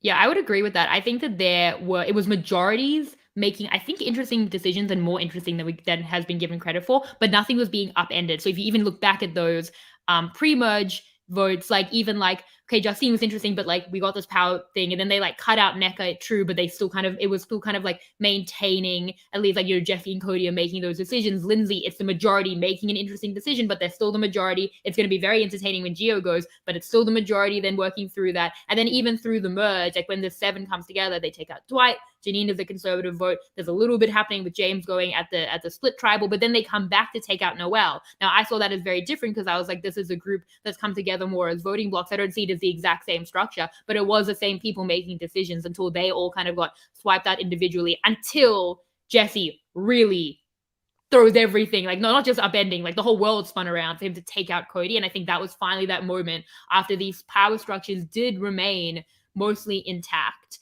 But they're just cutting out, okay, we'll take out, Sammy, who was a part of this majority, but gets split out. Nothing was upended, it's true. So as much as I think the decisions were more than the conservative gameplay that has been said, I would agree that it wasn't just power structures flipping or anything like that. It was similar people making decisions, but I just think those decisions were slightly more interesting than we've been saying. But if we get into some of the highlights of season 43, that I think that perhaps we had the year's highest high, but 2 weeks ago on about a fortnight. Yeah, on the Wednesday new era. night, yeah, I think we got there. I mean, not only that, but I would say it. I continue to say one of the most single individual impressive moves I've seen, and by far one of the most gutting, brutal moves I have ever seen in the show's history. Just when you talk about it on paper, when I'm describing it to Josh Wigler, which I certainly did, as to trying to tell him secondhand. I want to be a part of that what's conversation. Going on. Yeah, it's been I had very a fun talk with Josh explaining Survivor 43 as well today. It's very fun. Yes. So, but just talking with him about this guy this entire time, this one guy lent this other guy his idol, and then he used that idol to blindside his closest ally. It is just wild, absolutely unfathomable. What I think is so interesting is looking at Jesse and looking at Marianne at the final 6, and it's almost like watching sliding doors at the same decision point, right? Of like cutting your closest ally, using an advantage, to see like Marianne is able to take Both the path. having an idol that nobody else knows about also Well, in and their that's pocket. interesting, right? Yeah, like Jesse places at the final 5 when he doesn't need And they to. both Marianne... went on to win. Well, the interesting thing though is that in Marianne's case, you know, if Jonathan wins that final immunity challenge, I think there's a chance he takes Mike to the end, and I think it's Marianne versus Romeo in Fire, and I don't know how Marianne does in the end. And with Jesse, it turns out he loses that challenge. You don't think Jonathan would have put himself into the fire? He has said that. He's given a few different variations, I think. I think he was like, how he Mr. might have Mike, gone. why should I have to put myself into the fire? Yeah, Yeah, exactly. he'd be like, why should I do that? That's a stupid thing to have to I spent do. 25 days expending calories building fires for these people. I'm not spending another day doing it. I think he has said that he would have put himself and Mike into fire, but I think he also wasn't 100% concrete on it. Yeah, I think he might have told me the night of that he would have taken Mike to the end. Maybe I'm not entirely sure, but like He had again, a lot of different ideas. But I think it's interesting given like that shows the way the dice rolls on Survivor and the fact No, that that's a shot in the dark, Mike. You can't use it then. Yeah, you just put in that little volcano. What is that? I only saw that appear once in Survivor 43. But that shows to me, and it makes sense to me as to when I asked Jesse now, does he regret doing what he did to Cody? He says no. Is that No. Survivor, every move you make is a calculated risk. And I think we see 2 concrete examples this year of like a similar-esque move taken at a very similar decision point and how it's a winning move for one and a non-winning move for another one. Yeah. I think that this is the best episode of the new era because look what we compare it to in terms of the Marianne vote as another candidate for that title. But then the other vote that I would compare it to is the Shan vote. Because Rob, I remember I was on the feedback show for the Shan vote and we talked about it being kind of like even that like Rupert level tragedy in Pearl Islands. And when you watch back, and I think Mike, you've talked about this from a seasonal perspective as well, but when you watch back like the foreshadowing, it's really beautiful. Like it genuinely is emotional for me. And the tragedy is not in Cody going, but it's this like the dissolution of this relationship between Cody and Jesse. And there's so much there. Cody saying, you know, I've learned from the best, their relationship. Jesse's incredible confessional about like why he's willing to do that. It's incredibly meaningful and emotional. And I think does have like that downfall, dramatic tragedy aspect of it, while also having the incredible move that we've compared to some of the other moves and probably was like the best move, like the best like individual move and definitely like the coolest move I think I've seen in the new era of US Survivor. So it had it all. And I honestly think that up until the finale, it was 100% worth watching the entire season just for that. And I still believe that to be true. Like if you just get that relationship and that moment out of 43, I think it's worth it. I think there are worse seasons that don't have that don't have anything close to a moment like that. And I think that it makes it almost all worthwhile. And just moment also, of the season, in my opinion. Moment of the new era. No doubt. And really. in addition to the actual move and just like how beautifully it was constructed, just to then have, you know, Jesse plays the idol and sort of like the slow motion car crash of it all for Cody of like, wait, you're what? Really? Like, really, bro? I forget exactly do anything what he his idol says. just got played.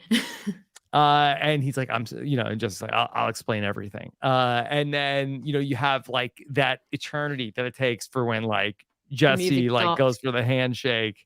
And then Cody, it looks like that he may walk by, but he does. He gives it to him. And in a season full of, again, tense confrontations, we had Gabler and Ellie arguing in the brush. We had James and Owen arguing in 2-3 different locations in one day.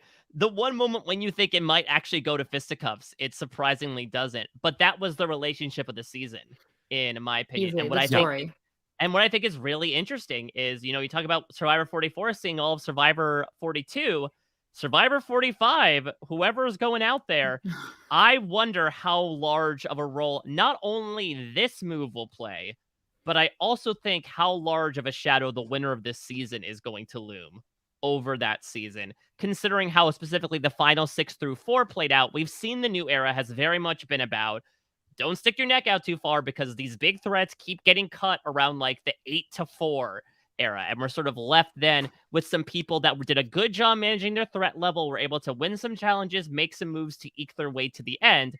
45, we might see a bit of change in that, considering that 43, I think, is the largest example of looking at the final three and saying like, By the wow, way, this is who we're left with. Shout out to the Survivor 45 players. Yes. Did we know who they are? Do they know who they are yet? They're still watching. I mean, if I was a Survivor 45 player, I'd watch this podcast. Yeah. Yeah. Well, are they in it yet? I don't know. If they'd be in casting probably still. Yeah, Who knows? but they like I think if you're in the mix for casting. Okay, we'll keep it in mind. Don't take out all the big players. Yes. Or wink. Yes. Yeah. So I guess like this wild ending of Survivor 43, is it too early to sort of talk about like what we think the impact of this might be for Survivor players who go on to play in 2023? Compare yourself to an alligator. I think that's gonna be the thing. No, I mean, I think for me, it is hard because to me it does overwhelm the season. The ending to me is the story. As much as we've been saying Cody and Jesse are the story, and I wish that to be true. Going into the finale, I felt like I've said this on our global recap as well, but I felt like Jesse winning, like that would be the story, and that would be a great season. That would be very satisfying. If Cassidy won, which I thought was the only real other outcome, I thought it would kind of shroud the season in kind of a neutral, solid, fine win, but that neutrality would give way to the fact that Jesse's brutal, devastating, tragic loss is the story. And there definitely was an extreme story there. So it still becomes about this move at the final six, Jesse and Cody, and very much Jesse either winning or losing. And that is, to me, a satisfying narrative either way, with kind of Cassidy being that kind of neutral finish there. Gabler winning, I think, is the story.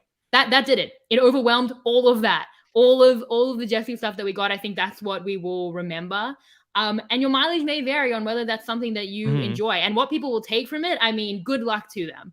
Because if I was going out to play and I was trying to take from that game and work out how it should impact mine, I would be at a bit of a loss. No, I think there is one important thing, which is this idea of credit.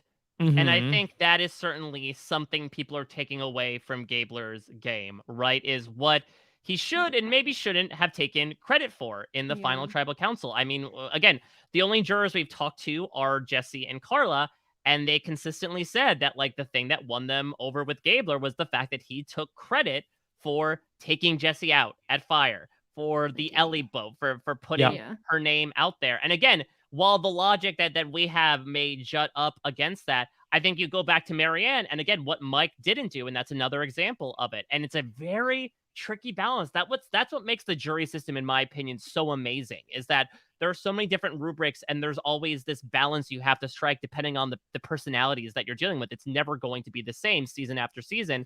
But I think you look at what these two winners, and particularly Gabler, were able to do in taking credit, and the fact that, you know, the reasons why some of the bigger players were voted out is because they were given credit for these things.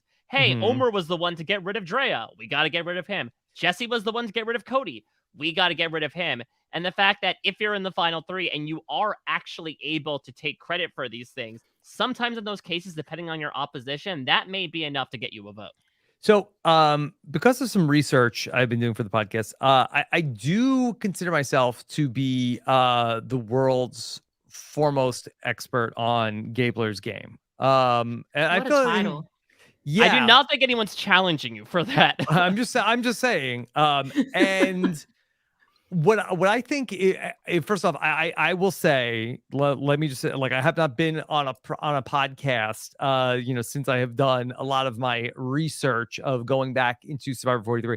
I do think that Survivor 43 will be better on a binge and better on a rewatch. I think that was probably already assumed, but I do think there is like a lot more about like Gabler and what he had going on than I think we gave credit to.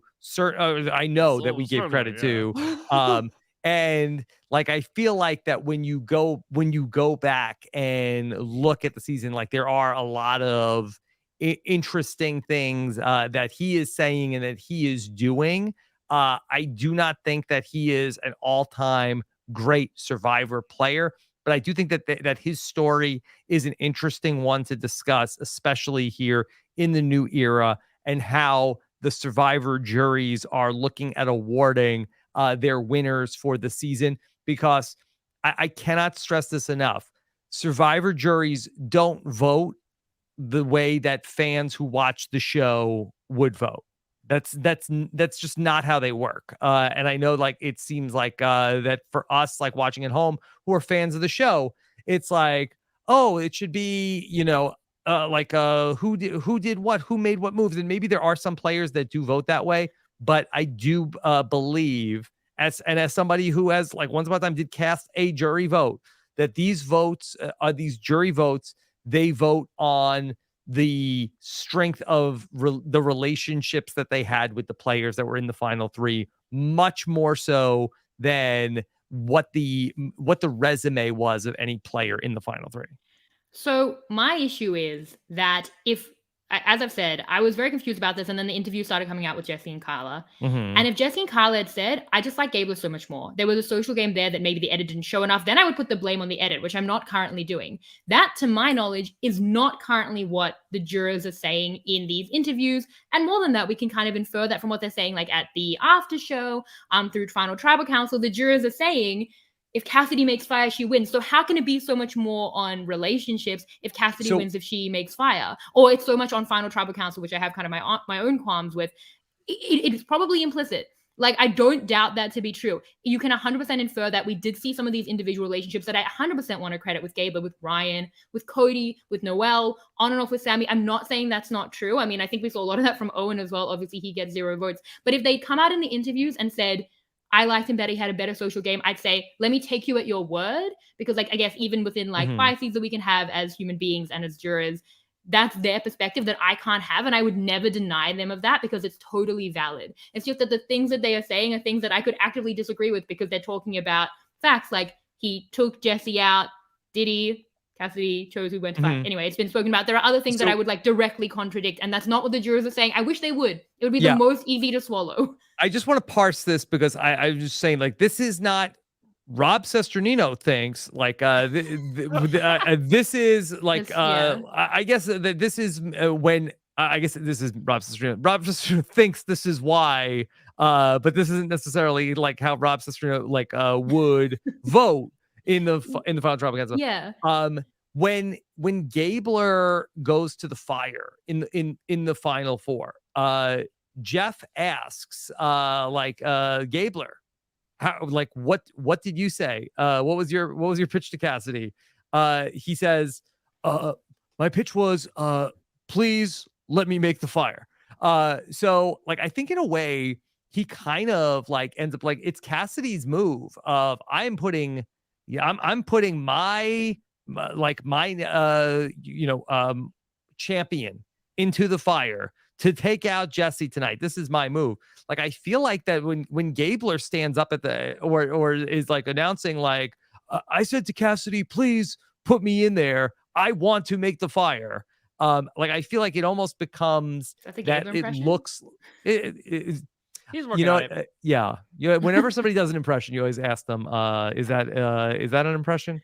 That's how you know it's a good impression when they're like, are you actually attempting to mimic this person? Yeah. That's the number one rule of improv. And so when I feel like that Gabler at that point, I think he sort of like takes some of the wind out of the Cassidy sails of that being like her move to take out Jesse, because it looks like that it's Gabler saying, no, I'm the person that wants to do this. Yeah, getting the last word in. Yeah.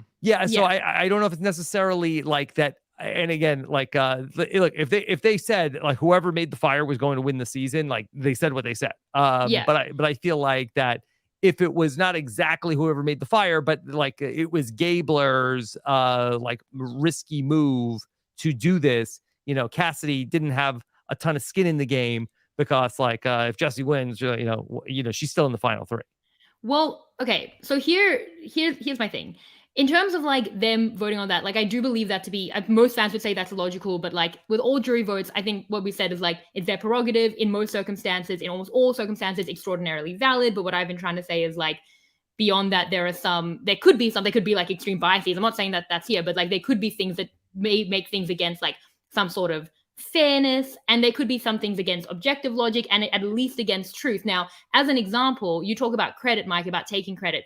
The biggest faux pas everyone would say about Cassidy's final tribal council is she was trying to take credit wrongly for the Ryan boot. Now, I don't think that she should have taken credit for the Ryan boot. I think that was a misread of the situation. But then you look at the way that Gabler obviously is, and this has all been said this week, but like the way that Gabler is getting credit from the jury on things that I wouldn't credit. But then you take it a step further. So as an example, he takes credit, he gets credit from Ride or Die. Spoken about this, Ride or Die is created in the Ryan vote at the final 9. Okay, the Ryan vote, we said that was a good vote for him. It's unfortunate that Cassidy tried to take that of all votes. Final 8, we see that he's not only almost left out of the Noel vote, but is having conversations with Carla about turning against Jesse and Cody during Ride or Die. All right, doesn't seem like that's part of Ride or Die. 7, they vote out Sammy. Let's say that Ride or Die is there, and then Cody goes. That's a 2-vote alliance. It's obviously not that important. I mean, objectively so, you can see that it's not. He gets credit for that. So I don't think it's necessarily about what you get. Like, that's the way the jury are viewing him. If that's through they just like him more, super, super valid. If that's because they were primed to vote for him because of fire, I don't agree with it. But like, that's, I think, that the run on. But my issue again with Gable is that he'll come onto an exit interview with you and say Ride or Die is the most important alliance of the season. Factually, I can say that that's not accurate. It's a 2-vote alliance at best, and the Sammy vote was unanimous. So for me, the way that I look at it as a viewer is there's a lack of sense here that makes, like, nothing that the jurors have said have made me be like, okay, yes. And if they did say we just liked him more, I wish they would, because it would make it so much easier. Like, I hate having to infer it. Well, that's the thing is, yeah, I'll amend what I said before about credit, because I know it's also been brought up in the chat as well that there was a point in the 42 tribal council where Marianne was like, oh, I was the one that spearheaded Omer going, and Jonathan's like, actually, that wasn't the case. They're like, yeah, we agree with that. They still voted for her anyway. Well, I think credit helps, though, when people are looking for it. At the end of the day, it is based on relationships. And I think you look at that. Yeah. Well, I think, though. But no, this is the point. This is just the point that I want to make. This only makes sense if they all like Gabler more, and that's so super valid. So we want that to be true because that makes it palatable and easy to swallow and makes it make sense. And it definitely could be true. It definitely could be. But I have to take the jurors at their word when they're saying Cassidy wins if she makes fire. So how good can the social game be if she wins if she makes the fire? It seems like that's not the rubric that they're voting on, or maybe it's too implicit or subconscious for them to know, or they're trying to cover up something else about why they wouldn't want to vote for Cassidy. But either way, had they come into the exit interview with you, Mike, and said, I just like Gabler that much more, I would have said, your prerogative, I wasn't there, super valid, wish the edit had shown it more. But it's not what they have at this point said. So I have to try and infer it, and I have to try and make it make sense, because that would make it make way more sense. But it's just not what we're currently getting from the jurors. And like, that to me is unsatisfying. The contradiction in that and the lack of sense in that, for me as a viewer, is unsatisfying. There's only been 2 jurors that have been like that have had the opportunity to answer that question. It's true, but I think Noel was kind of showing that. Like, Sammy's also saying it's about final tribal council, the after show, which to me it clearly wasn't, because they were receiving them in very, very different ways. So it felt like they were very primed for Gabler. Like, nothing they've said has made any sense. That's what I'm implying. It's like, not relationships in terms of like, I like them more. I think that implicitly ties into it, where I think it was very much like, look no further than, so Cassidy told me that apparently, she gives this answer that bombs with the jury of like, oh, I was the one that spearheaded the Ryan boot. And then you have all these people saying, no, that was already put in place. Apparently, Cassidy said there was something that wasn't shown at Tribal Council where she then said, okay, let me provide another one. I was the one that convinced Cody to go through on the Noel boot. And Cody agreed to this. He said this was something that she did. I think that goes to show, though, the fact that you had these 4 guys be like, no, that wasn't the case. I do think shows that, like, they probably were more agreeable to the things that Gabler was putting out, whether it was due to his own delivery or their thoughts about him, than perhaps what Cassidy was doing, which I think then ties into, again, the whole credit idea. Yeah. But then if Cassidy makes fire, she wins, and that's what Jesse is saying. I think for me, like, when things don't make sense in Survivor, we take it as we just must not understand it. We can't see it through the edit. It must be a social game aspect, which seems like the least intangible thing, which is true. It's like you have to be out there. It's the most person-to-person thing. It's the thing we as viewers can miss the most. So I think when we're trying to make sense of things, again, it could totally be true, and I truly wish it was, because it will make it easier. And I hope that's what jurors come out and say. Currently, where we're at in what not just interviews, but after show, reunion, what's been given. And Jesse's not just saying I voted for him because he made fire. He's saying she wins if she makes fire. So I think that, like, when we're looking at that, I don't think we can always infer we must be wrong as viewers. It must not have been shown. It must be a social game beyond us, because there can be other factors. Jurors can just vote, I won't say wrong, but I will say illogically, or in ways we may strongly disagree with. And that can be it. And it can just be a really hard story to tell, which I think it was. It can just have a bit of a lack of sense, and we can run ourselves in circles trying to make sense of this forever. And for some people, it will. Like, for some people, that will be satisfying. Obviously, it's been divisive. For some people, they will infer things and they may be right, and that'll be enough. And for others, it's like, I just need a little bit more when I'm hearing from actual jurors who cast those votes. And that's where I am. And that's why I think it comes out to me as a bit of an unsatisfying ending, because it's something that I still don't understand. But if what the jurors are saying it's true and have said, then I think it's something that's difficult to understand. And I've already done this podcast already this week, so I can only apologize. And I know that listen to Shannon and her brother talk about it. It really is like incredibly enlightening. Well, I mean, it's divisive as well. I think, like, I'm even scared to say it now on this like larger platform with the YouTube comments. Like, it is my subjective take on it. Like, at the end of the day, it's how I've personally and subjectively, kind of received the season. And it's not satisfying as an ending personally to me. And that does take a little bit away from it, especially because it's such a big ending that it like overwhelms some of the other parts that I thought were narratively more satisfying to me. Like, and it's divisive. Everyone's going to take their own subjective thing from it. And I think, honestly, that's probably the story of the season, that we're all going to take from it very, very differently. Yeah. I feel like the relationship that these players had with Gabler, like, I just think about, like, people like Janine and Noelle, that,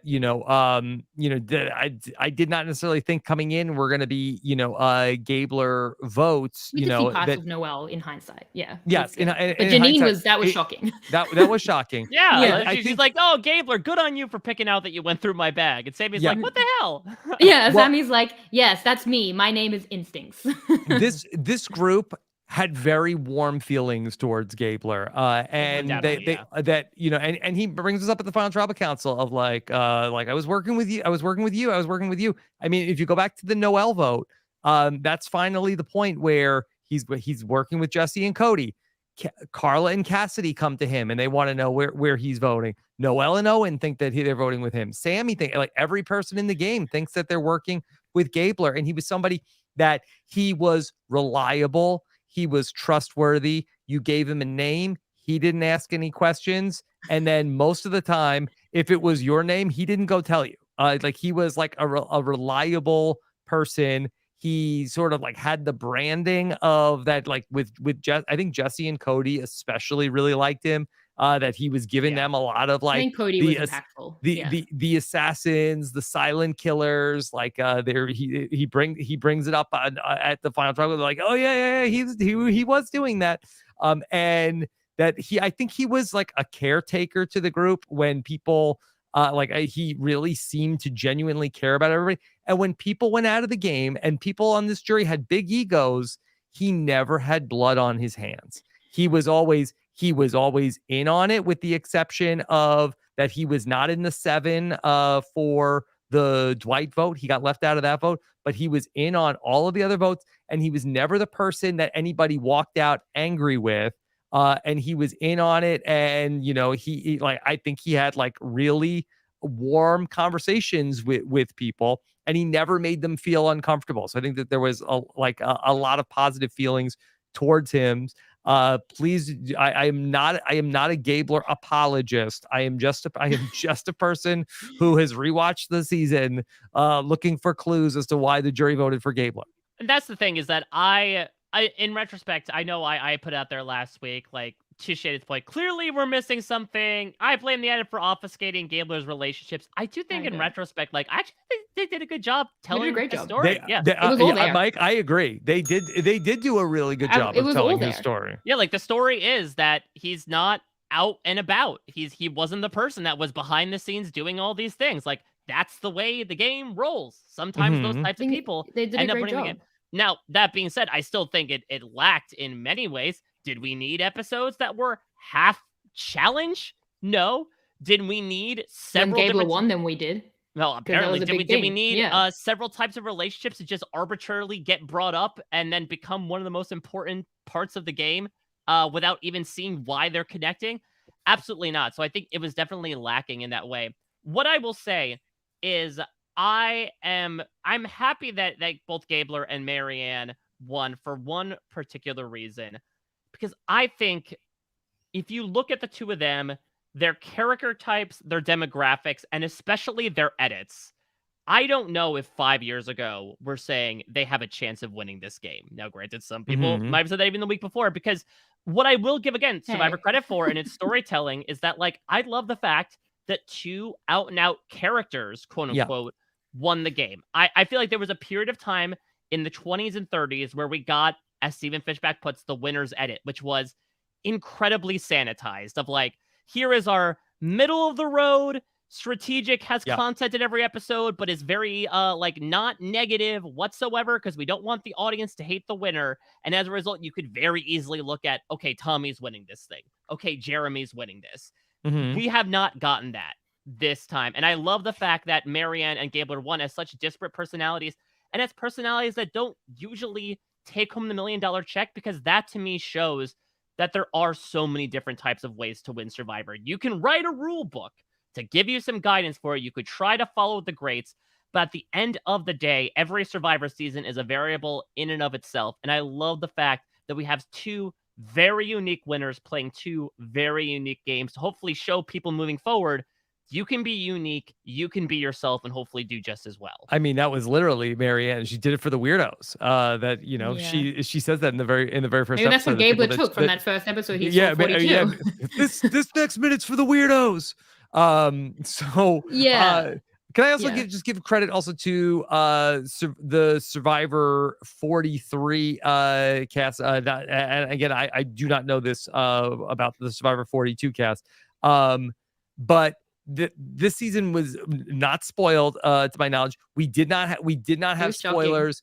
It was on lock. I know some people were not happy about the Gabler win, but anytime something that is unexpected happens on Survivor that we didn't know about, that's what it's supposed to feel like. To get that, especially in these seasons, I would have been very concerned about spoilers where we're going to like announce the result in Fiji. Like, these casts have been very good about not saying things to others.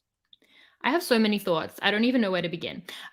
Okay. Well, firstly, Rob, in terms of like what Gabler was doing, I totally see all of it and I don't want to discredit that.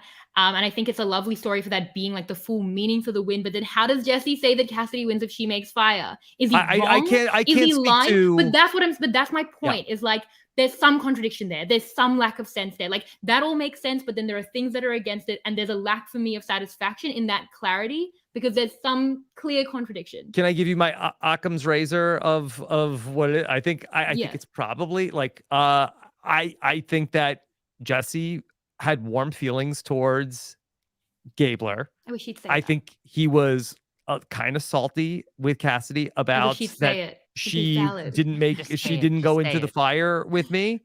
And that I think for him, it was probably like a line in the sand of like, okay, well, if you don't make the fire against me, like you're not going to get my jury vote. And so the jury's bitter, which is fine. But like, is that then, and they're not saying it because they want to cover up a bitterness because they know that's not well received, or maybe they even think that voting on the social game is not well received. That's my Occam's razor for Jesse. I don't think that's why that 7 people voted that way. It's hard because he's saying that she wins with that. We see, and then again, like they say, like it was done at Final Tribal Council, and that's just not something that I saw in real time. Like I saw Gabler getting away with everything. I saw Cassidy getting pulled up on things. So I think there's a lack of clarity in there. I think there's contradictions in that. So for me, that's just simply like not satisfying. In terms of the edit, I think that Gabler's edit showed us as much as possible in hindsight. Like definitely those relationships were there. I think even seeing like small things like the Noelle relationship, I think we got with Ryan. We saw Cody was very impactful on and off with Sammy. But I think that well, Sammy and Gabler were tight throughout the whole game. I mean, and it felt. And Sammy also had his issues with Gabler, but I mean, they were definitely a pair. And never forget the palm from blanket. I've said that having to actually show more of Gabler's edit has probably caused other issues in the edit, like purpling Cassidy a little bit more, purpling other moves by someone like Sammy to give Gabler the credit, possibly how long that challenge was. Maybe other relationships fall by the wayside. We can't fully blame that, but there were other holes in the edit that I don't feel are Gabler's. Now, like the third thing I would want to say is this is controversial. Rob, you are qualifying everything you say with like, because you don't want to be a Gabler truther, and I'm on the other end trying to qualify everything I say so that people don't come at me like I've never felt. Can we just say like everybody like this is a podcast. We're trying to have nuanced discussion. I actually like love just that don't. we can have the debate. I No, think and this is great. But I will also say what makes it I also fun, really okay? appreciate. I actually somewhat like am jealous of the people that just kind of like threw their heads back. They're like, ha, that's funny. Gabler won. You didn't point and laugh. That's not the Mike Bloom I know. No, it's only when Malcolm's involved. Yeah, no, I mean, look at the way we're trying to qualify it. Now, I know for us as podcasters, having that debate aspect can be actually really great and fun. I've never been like quite as nervous as to put out my global finale recap because I'm like, people are going to have an opinion on this either which way. You can't say anything positive or negative about this without it being something that people will either hugely agree or disagree with. Like, it's like you have to have a take. That no one can have like no, even throwing your head back and laughing is a take, and people might feel some type of way of that. So for me, there are parts of that are really interesting and fun. There are parts of that where we're trying to qualify everything because we're so scared to put out these opinions. There are parts of that where I think people are validly upset about types of demographics and games that get overlooked, possible biases through, people were upset about the women going early, some of those structural elements, and then it like feeds into the jury. I think that's all super valid as well. And then I think that's led to some of the toxicity and some of the hate that probably is there every season, but it just feels really, really real right now. To me, that is overall kind of like, the discussions have been interesting and I've actually loved it. I love having this debate right now, but like, will I then be nervous to get off the podcast and see what people are saying about it? Like, probably. There's just like a lot in it, and I don't know that I would say that I'm fully tending towards that being like a positive thing in the way that I'm like walking away from the season. So that's the controversial part. What the fact that Gabler won? Like, no, the controversial part is that that you're enjoying the debate. I mean, I always love the debate. I enjoy these discussions every time that I have them. My brother hugely agreed with me. We have our own disagreements. The debate as a podcaster is so fun. Yes. Do I like reading about it all the time and like the feelings people have and like the validity to some of those negative feelings? Like, I feel like it's a lot. Like, I feel like it's a lot right now. I'm like very aware of even talking about it. What I think is why this is okay is because that, you're saying what you are saying and I'm saying what I'm saying. And yes, we are like parsing it a lot, but we are not saying that the other person is not allowed to have an opinion that they have. I think that's it. And so it's a conversation and we're not yelling at I'm anybody. Definitely yelling. I think I'm aware of the fact that I am yelling. I've yelled through a lot of this week, but like, no, I think it is fun. I think that like, if we can look at this season, like it was controversial, you'll have a take, and Survivor does matter, especially when we're looking at some of those larger themes that it can represent. Totally get why it matters to people. I get why people were upset or even angry or thought it was funny or were happy about it. Like, I don't want to take away and be like, it's just Survivor. I mean, listen, I think there was probably like a step past that, I was sort of just like, wow. I mean, laughing? Again, I've not been. Right. I mean, I was sometimes all you can do is sit and laugh. Like, it was a wild outcome. Yeah. I mean, Mike, it was a good thing when people thought that Clay should have beat Ruben. Yes, exactly. And that was, all the way back in 2002. American Idol? Is this an American Idol thing? Oh yeah, when you're flying without wings, baby. Well, what I think is, I made a bet, a $100 bet with Jenna Maraska that Ruben was going to win.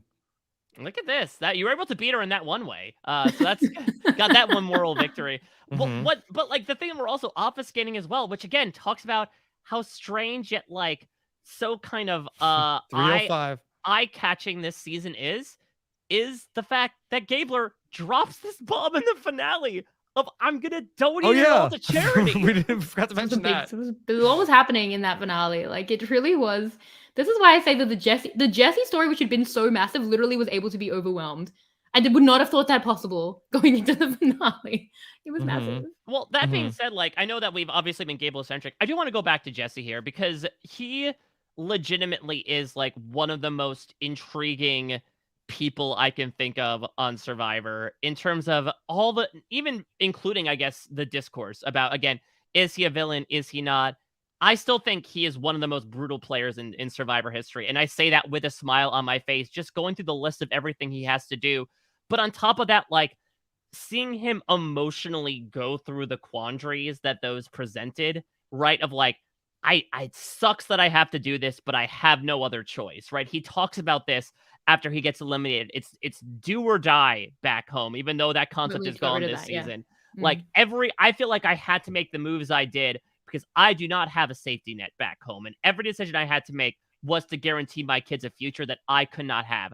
I found that genuinely captivating. And I love tracking his journey to the point where it does muddy the waters as to like people might think, okay, maybe he's not a villain because he has this rootable quality. I thought it was just such an intriguing story that paired so well with some of the most impressive gameplay I've seen from a one-time player. I love Mike getting us back on track. Mike's coming like the referee. He's like, all right, let's talk about Jesse. Well, let's just like I've maintained that Jesse is not a villain in any like real sense. Like maybe you could argue that this is what a villain on Survivor looks like in Survivor 43. But I mean, this was the most heroic villain ever in the history of villains. Hero. Boston Rob did collapse in episode 2 of Heroes versus That's Villains. true. Pretty heroic to me. I mean, we have a villain who has a hero daughter. Talk about that. So maybe this is. Yeah. I think what I took out of the multiple is Jesse villain discussions. It's like it's fun that it's not clear. Like it's fun to me. Exactly. Like that debate is fun because no one's being extra about that debate. But that debate is fun because that's what characters should be. Like we shouldn't be fitting characters into neat little boxes. Like they should be like interesting people who will maybe go to lengths that are like extreme and not everyone would go to, but like have a backstory that totally makes sense. And like also it's Survivor, so it's okay. Like the nuance of that is the best part of it. So debate is good. No, and that's the thing, again, I really love about the who through why, is that through getting to know them off the island, it really obfuscates, like, okay, what do we think about them on the island? It makes it a lot harder to be like, okay, you are fitting this one specific category, and it makes things harder to discuss in terms of, like, who are we rooting for, who we're rooting against, but I think it makes them more interesting to look at, because in my opinion, you're seeing them as people rather than characters. Yeah, exactly. No, I think it's great. I think in terms of 43, I spent so much of the last week thinking about it, talking about it, enjoying that, running away from it. I feel like, you know how you can mute words on Twitter? I want to mute words in my brain. I think now, like, I just need to Yeah. I just started watching Severance. Yeah, there's an app for that. I actually would love to sever my Survivor stuff from my other stuff. I get so much work done. I would be a productive member of society, and then I could put all the Survivor stuff in just one part of my life. Yeah, but no, so that's not how it works, Shannon. That basically the not Survivor part of you never gets to watch Survivor. I love that person. I'm so great. I'm so no, you'd be miserable.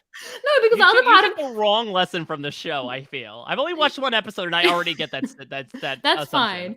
Non-Survivor me is happy and healthy and great. Survivor me is just what I am now. Like Survivor. All Survivor you hates the other you.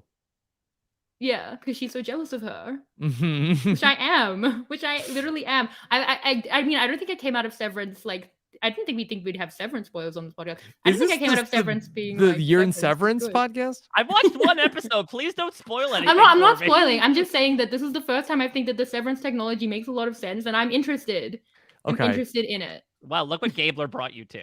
All right. No, I muted that word from my brain. Yeah, no, listen, I gotta mention one more thing. Hold on here. We still have to talk about International Survivor. But like, we were meant to go 2 hours on the. Can we talk about the fact that freaking Noelle Lambert is like one of the most in a year where we just talked about like Jonathan doing these impressive things and challenges, she might be one of the most impressive individual challenge performers I've seen. Plus, has like the fun Survivor brain to do things like steal Owen's vote to trick James into thinking that she's voting Owen out so he doesn't play a shot in the dark.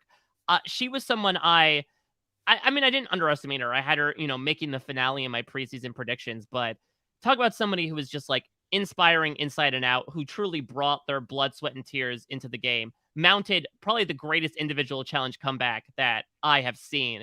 And just like, really someone who I think surprisingly I would walk away from this season being like, I really enjoyed her. I thought she was I'm so glad she was able to tell her story. And I really hope moving forward, we see, more people from the disability community have the encouragement from her and people like Ryan to apply and feel like they can do just as well as anybody else out there.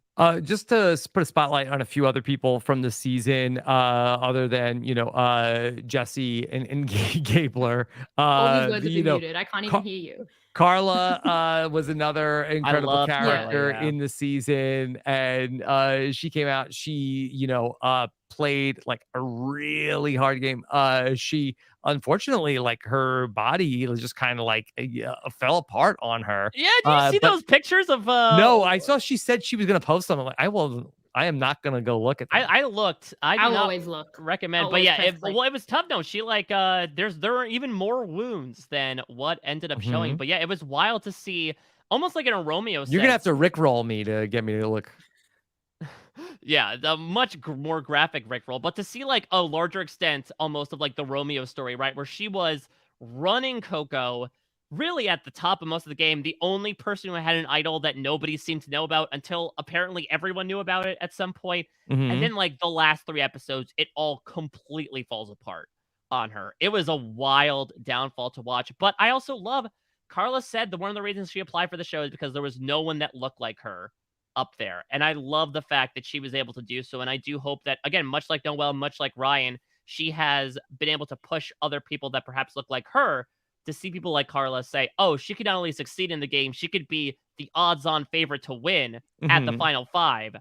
And that means that I could do this show and do just as well. We had Owen, our self-aware meta Charlie Brown king. Self-aware Charlie Brown. I love that. I love that. I got so many messages calling him Charlie Brown in the feedback show with you, Rob, and then he comes on to the first scene of the next episode calling himself Charlie Brown, and everyone was like, how would you do that? I'm like, because we both listened to rap during Kage-yan and probably both had the same kind of allusions to Spencer. Like, it's because we're the same, like we're both, like, he really was like a representative of the community in that way. Like, I always love when a super fan, I mean, all the secret scenes were basically just dedicated to Owen getting tree mail and telling you what the challenge is. Yeah, and he literally talked about the Survivor on Netflix. Like, I'm gonna make, I don't know if this is a hot take, Owen Knight is the most meta Survivor player we have He's ever like the seen Abed of Survivor. in 43 Mhm. seasons. I know that Adam Bit of Klein, Survivor. yeah, he very much is. I think Adam Knight is finally handing over that crown. I think it's got to be Owen, and I love the fact that the Survivor editors rode with him on that, right? Giving him an intro sequence that he always wanted, giving him those lower thirds. Just the fact that he was able to mention all this minutia, that like the deepest of the deepest in the iceberg level of the memes are Mhm. aware of. The tide was in. Yeah. Exactly. I just think it's so great. And again, he's an incredible narrator as well. I thought he was a fantastic source of comedy. Unfortunately, at his own, his own like slowly falling apart sanity. We talked about Cody getting voted out, but Shannon, we really did not talk about Cody, the character. Cody was great. I think Cody, and Cody, I think, especially in the early days when maybe, as we're talking about, the bigger characters weren't hitting as hard as 42, there was some intrigue, but it wasn't to the level that, and we were all kind of tired from everything. I think Cody really was like a particularly bright light. I think, there was like that episode 2 that was kind of okay until he made the hat. And then it was like, this is like extremely fun. Like, I think he really stuck out from the beginning and continued to, especially as he became like an underrated player and a really, really good candidate to win, which necessitated the blind side, his relationship with Jesse. I mean, when I say the story could have been of Jesse, and in many ways still is, I mean Jesse and Cody. I mean, that to me is the relationship of the season. It's the one that the edit also spent the most time on, when we know there were other relationships not getting as much light. So Cody was, I think, I wouldn't say that Cody was like less than the characters of 42. Like, I think he was just like carrying a lot of it by himself for the early stages. Yeah, I think that really Cody, maybe Gabler, like those were like the really like eccentrics of Survivor 43. Otherwise, I feel like that this was kind of like a not so wild cast. And that happens. I mean, I like the cast though a lot. Those were the old school cast. Yeah, I really enjoyed them as well. Again, I think that it's interesting because like they vibe together, but again, at the same time, for the first time in a while, we had out and out arguments on the island. I keep going back to that. It was so interesting how like there was some acrimony there that I think has perhaps settled a bit postseason. But I think it lets some interesting drama on island, right? I think a lot, despite perhaps you said the gameplay perhaps being more subtle, I think is the way Owen put it, at the final 5 tribal council where things finally broke out. I do think there were moments where just the personal kind of spilled out and it made for some interesting television. And I don't want to move on without highlighting Cassidy either, who won 3 challenges, inspired a lot of people to feel like that the wrong person was crowned the winner of this season. had a very strong game and was right in this thing. I thought up until they counted the votes. Yeah. I definitely thought Cassidy was going to be the winner. Yeah, and I think her game was really building. I think her best move was at the final 5. Like, I think some of her best stuff was actually coming in that finale until that shock loss. And I really do think that we lost a lot of her for the edit. I think she is the main victim of what that edit would have to do, because if people are already saying she was robbed and like this was a result that is difficult to understand, if we got even more of her, and I know there was a lot of comments about her being kind of purpled earlier on, if we got more, it probably would have been more frustrating. So I wouldn't be surprised at all. I've actually seen, like, I think a casting director even say this on Twitter, that some of her story was lost to that. But yeah, I mean, Cassidy is a super fan too. She's a international watcher. A lot of the players are. Like, it is really fun to get these big fans on the show. And I think that all of the reasons that I drafted Cassidy way back when, almost got that one, but all of those reasons like panned out. I thought that she seemed like she would be super solid across the board, and I don't think that was something, like, I think that's true. I think that's what we saw. I think we got to highlight Sammy as well. Sammy was so fun as well. In a new era, right? And eccentric, sure. Yeah, but I think where Jeff Probst put the fear of God in us by being like, teenagers, we want to see you apply. I think, he proved that perhaps while some teenagers, as we saw in 41 and 42, did not fare as well, that he was, like you said, eccentric. He bursts onto the scene. His first confessional, the editors are popping up with all the random jobs that he has. But I think, he came out with people arguing, like, is he one of the best teenagers to play Survivor? That he also crashed and burned a bit when he played the middle too much and just got caught out for it. But I do think he was one of the interesting characters to play. And I'll give a shout out to Ellie as well. I think arguably one of the most important characters of the season, considering how pivotal it played into a moment that apparently gave Gabler the win. But I also still would be dying to know her reaction when Ellie, you'll never believe what happened. Yeah, considering that, again, on our way out, it's like, this is what you get for trusting Gabler. But I love that story as well, that because Baca didn't go to tribal council, it was like shaking up a soda bottle for 5 episodes. Is that what that is? Oh my God. Of, Ellie... Listen, keeping it PG. It's a family show, Rob. The kids are watching. But this idea of Ellie, I'm going to trick Gabler into thinking that his idol is invalid, and then cut to Gabler finding that out, and then everything falling apart at the merge. It was a classic Survivor downfall story, unfortunately at her detriment. But I love the role that she played in getting to know her over the course of those, 6 or so episodes. It really was a perfect storyline. Our brains are so broken. It's so clear to see. I think that, for Ellie, in very, very different ways, stop it. People who aren't watching the video are not, it's impossible to explain. He's making lewd Stop playing the drums. Yeah. Okay. I'm making a point about Survivor. I'm trying. You get it. Hold on, Shannon. While you make your point, Mike Bloom gets a timeout. I'm sorry. Okay, for people not watching the video, we've removed Mike from the video, and we're just gonna talk like adults about Survivor right now. No, we need him as our referee. Hi, Mike. There we go. I served my time in the penalty box. I met the monster. Mm-hmm. Is it Sam Moore, who's also behind the scenes? Was that the monster? No, really in the weeds here. I was gonna say that Ellie's story it's made more significant by the fact that Gabler wins. Even as his opponent in a very, very different way to Zach and Marianne. He's part of that winner story. Ellie and Gabler rival season. Exactly, and it's something that could happen. For Sammy, I don't want it to go missing that I love Sammy as a character. I think Sammy shows kind of the pros and cons of getting teenagers on the show. He was a great player. He shot from the hip. He was always fun. Would he be better and a little bit maybe more conservative in a few years? Yes, but that might not even be as fun to watch. So we get that. I do think that a lot of people who are don't put teenagers on Survivor because they'll get hate. Or also people hating on Sammy this season. So I think that is a pitfall of casting teenagers. Every time I saw people, tweeting negatively and sometimes really negatively about Sammy, I'm like, this child is 19 years old.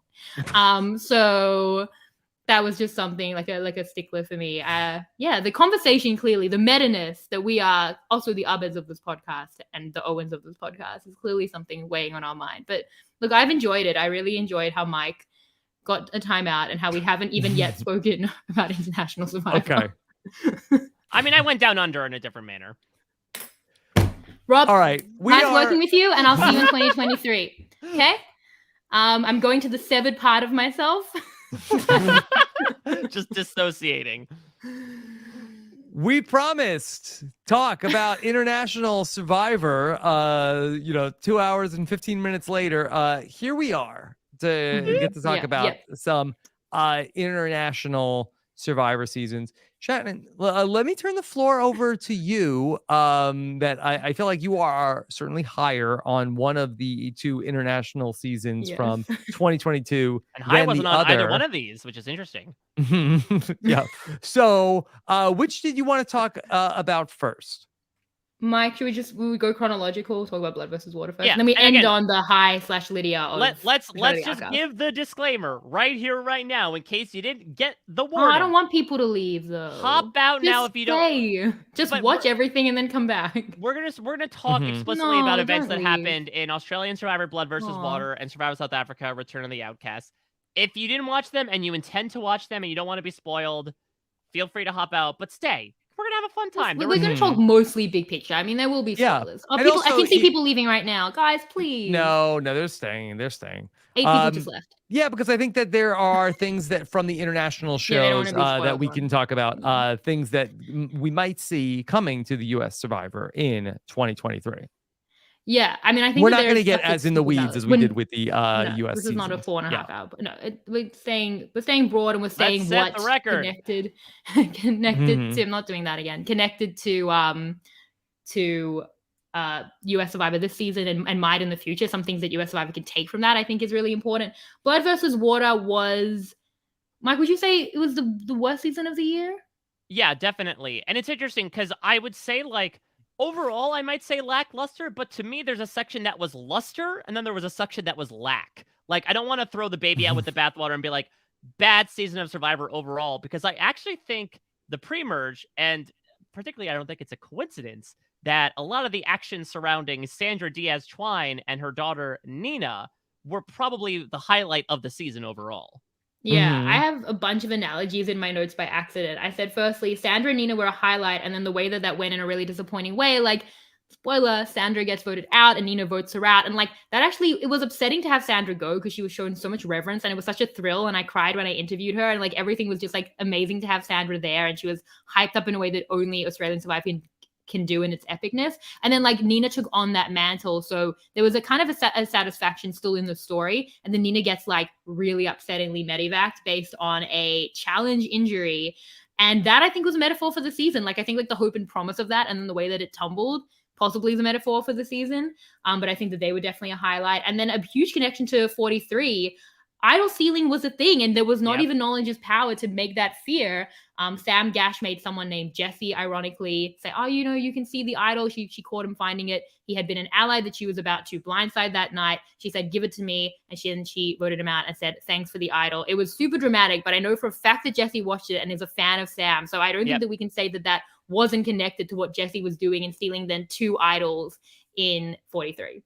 Yeah, it was by far and away the move of the season, not only obviously in the magnanimity around it, and it's Australian Survivor as well, so you knew they made a big deal out of it, but it really informed the gameplay thereafter, which was Jesse's brother becomes the Chicken Little, being like, Sam took Jesse's idol. She has his idol. We have to vote her out. We have to vote her husband Mark out. And they had this alliance, Sam and Mark around them, that all said, no. We don't believe you, Jordy. No one would do that 3 times in a year. And so it then began this really unfortunately frustrating string of votes that was definitely the low point of not only the season, but the year in Survivor, in my opinion, where it was picking off the outsiders systematically, this majority alliance. Then they bring in this twist called Purgatory, where 4 people were voted out, and then 3 people came back via a challenge. Then surprisingly, the outsiders were able to survive a bit just due to advantages, and things got jostled up a little bit. Sam does end up going out in the process, but I do think by and large, the season is remembered for the post-merge, for that really unfortunate slump where it is this alliance of largely men. It's very much the same sort of Redemption Island-esque editing of like, oh, maybe they'll make a move this time. Oh, they're not going to make a move. But maybe this time, no, they're not going to make a move this time, which I think unfortunately obfuscates some really interesting stuff that happened even in the first half of the season.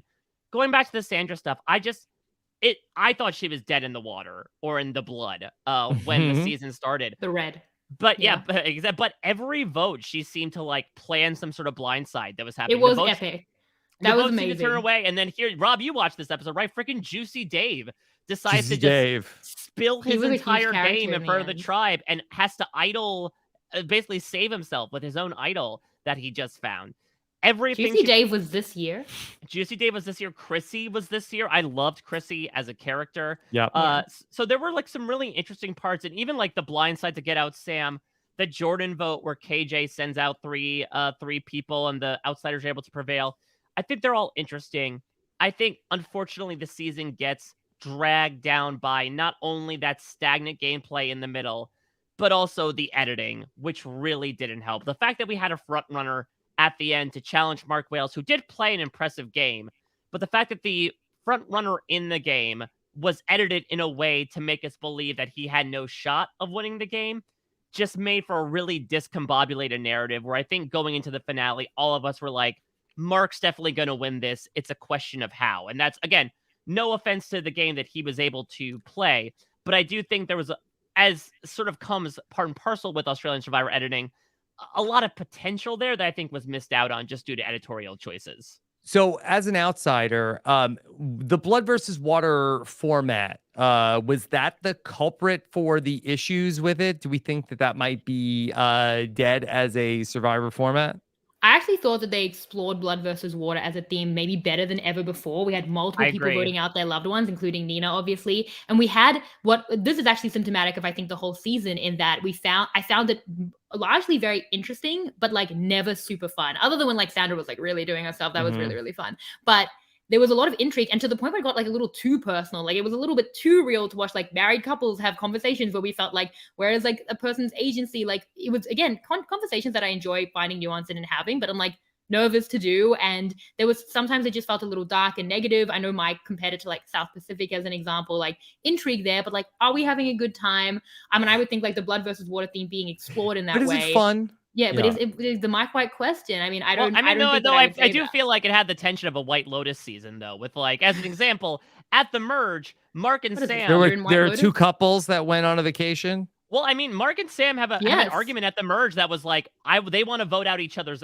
allies, essentially, and that was like a very tense standoff that made you feel like you were listening in on a conversation that you shouldn't be listening in on. Yeah, it was very, very real. I mean, I would say in terms of the edit, like, that type of editing is here to stay in Australian Survivor, but the issue was that the casting wasn't as strong, and then the boot order became a little bit unfortunate with like someone like Nina going. So you were left with characters that had to have the weight of being an Australian Survivor protagonist, which is like an 150 confessional role, but it wasn't George or Haley or Luke or David. It was like people who couldn't really sustain it as well. So I think it suffered for some of the casting and some of the boot order there.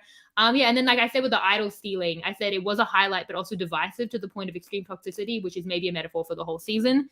So again, fun, like interesting as hell. This was the first idol being stolen. There wasn't even knowledge of power. It was fascinating, but like, was it fun? I don't know that I could say that. By the time I came out of the season, I did compare it to wearing a Horcrux. So I think I was probably in a bit of a dark place. So, yeah. We're going into another Australian Survivor season coming up here early in early. In barely any time for Savage Shannon to hang out and just like chill with him. Sure. Do you feel optimistic about the new season of Australian Survivor coming off this season? I mean, there's 11 returnees out of 24. The full cast has been announced. Couldn't get which is already optimistic. That Australian Survivor does not usually do that. Yeah, so I mean, the problems with Australian Survivor are there and will be there forever, and they're probably only getting worse. You know, like the editing. If you don't enjoy that kind of style and format, like it's totally fine that Australian Survivor like is maybe not for you. I get questions like, how do I enjoy this more? And I'm like, it's extreme. Like at its best, I think it can be better than most things. And like when it's bad, it's super long. Another thing with Blood versus Water, with again, that purgatory stretch, like production started off kind of chill and they were making some worse decisions towards the end. And then we were like really at our wits' end. Like it came as well when we were tired. So I do think that a lot of those things will probably be there. For me, I kind of feel like with New Age Australian Survivor, I think it can be great. Brains versus Brawn was brilliant, but it's like you'll probably have to sell a little bit of your Survivor soul to get there. And it will be with its flaws, but like the good things that Australian Survivor does better than most can like compensate for that a lot of the time. So we'll see. I mean, there were big changes made. Like this was the first final 3 that they've had, which I think is a bit of a loss for the franchise. Like they've kept wanting to do it and they haven't, because you need another non-elim, and here they just shoved in that other non-elim. We've lost like that kind of amazing final 3 challenge, which is in itself a do or die and always so epic. We lose the coolness of the final 2, which produced an amazing final 4 vote just a season before. When you say it's a do or die, you don't mean... No, I don't mean no. I mean like a literal do or die challenge. Yeah. So I think that there are obviously kind of worrying trends, but then there's also things that they do so well that, and I always go in hopeful. I scared but hopeful. That's how I always go into Australian Survivor season. So that's where I'm at with yours. How I live every day. And I do feel like Australian Survivor seasons, maybe it's coincidental, Rob, because you usually go on for the first week, but I feel like by and large, they almost always start interesting. And I feel like that's going to be the case where it's just like everyone, especially with 11 returnees and with these specific 11 returnees, and with a heroes versus villains themes as well, where especially these returnees are going to play it up and they're going to go incredibly fast, incredibly quickly. I'm excited. Hear a lot from them. Yeah. To your point, Shannon, I know we're going to get bit by the scorpion eventually. I know we're going to get twists that we don't like. I know the editing is going to have so many franken-bitten, repetitive confessionals, and we're going to see people purpled until they're important, and that's going to be frustrating. But like you said, you sort of take the good with the bad in a manner of speaking. And listen, they always outdo themselves in the promo department. They dropped their first real promo today featuring contestants for Australian Survivor Heroes versus Villains. And I'm on board. I'm on board the train for the time being. Australian Survivor is like the friend you have that like makes bad decisions, but you inherently love them. You're like, I don't know that I agree, but I love you. It's fine. You always have a home with me, That's how I feel about it. So we'll see. I mean, it's very, very interesting. Yeah, the promo I'm not going to name already which got a lot of podcasters fit that bill. Is it me? Is it my yelling? Not you. It's not you. Is it Mike with this? Yeah. Okay. See, the Mike does make some questionable decisions. He just got removed from the podcast. I think it's probably Mike to replace some. Yeah. Mike. Okay. Australian Survivor. This is the best analogy. Australian Survivor is like Mike. Most of the time, I don't understand him, but I love him all the same. That's what it is. There we go. So I would love to talk to a little bit about Survivor South Africa. Obviously, a season that you both are much higher on. And then for the uninitiated, I think it's also worth disclosing a season that the two of you are consultants for. Yeah, it was so biased. It's crazy. No wonder it's one of our favorites. Yes. Yeah. The one in which our names were written on a vote. Yeah. Production consultant. Production consultant. So yeah, for those that were not aware, we had the great privilege and honor to be able to consult with LaRue Bota, who is a showrunner, great friend of the podcast. Before the season, I just think that just to fanboy for a second. I think this is so cool that you two have these credits. Yeah, I mean, listen, you're preaching to the choir here. I don't know why I sounded like Johnny Mac there, but basically because we don't understand you, but we love you. Before the season, Shannon and I, and we did this for season 8 as well, we got the chance to sit down with LaRue, and LaRue, true to his LaRue fashion, had this whole game plan for how he wanted the season to go, and so we would consult with him. Again, before the season, we made it very explicit to him. We did not want to know anything that happened on the season proper when they were filming. All our work happened before the season, where he talked through with us as to the twists that would get involved, how the cycles would work, rewards that would be offered, twists that would be offered. Which I promptly forgot. Like, I don't remember any of these. We certainly had certain twisted advantages over the course of the 2 seasons we consulted on that actually showed up on the show, which again is like a pinch me moment. And it was a really great process. And it helps that, our work got to be seen on what I thought was not only a great returnee season of Survivor, but a great season of Survivor in general. Yeah, this is, as I said, top 3 season for me of all time. I love returnee seasons, especially when they're at their best, or I hate them. They're either like a huge letdown or like my favorite thing ever. As someone who's like has so much reverence for like the history of the game, and especially for a franchise like Survivor South Africa, which is so near and dear to my heart. The season culminated all of that in fantastic fashion. It was truly a gift to us all.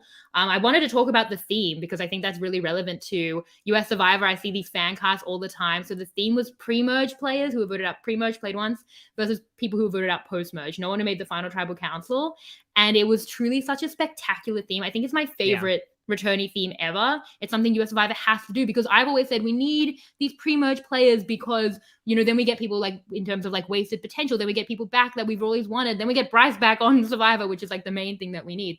But the other part of that, which I didn't anticipate, was how much people would connect and the emotionality of like what it means to get voted out early in Survivor and to have this dream crush in a way you didn't expect. They had first boots. They'd had people who'd never voted. They'd had people who never made it through a tribal council. But in the none didn't even have the first run that you did, Rob. And it's apparently super traumatizing, which makes sense. And they bonded over it and they had underdog moments for it. And then they had to eventually lose challenges and cut each other. And it was so emotional so instantly that if you can build that emotionality into a theme from the get-go, you should 100% do it. So it was an amazing theme that panned out so well, and the cast was brilliant within it as well. What did they call this theme? Return of the Outcast. Do you like? Would you have liked Reignited? Because that was Mike's idea, and I thought that was great. What, Reignited? Because you're relighting the torch. Reignited, and it feels so good. And if this was Australian Survivor, that would have been the promo song. That would exactly, but really, really dramatic. As they're covered in mud and blood.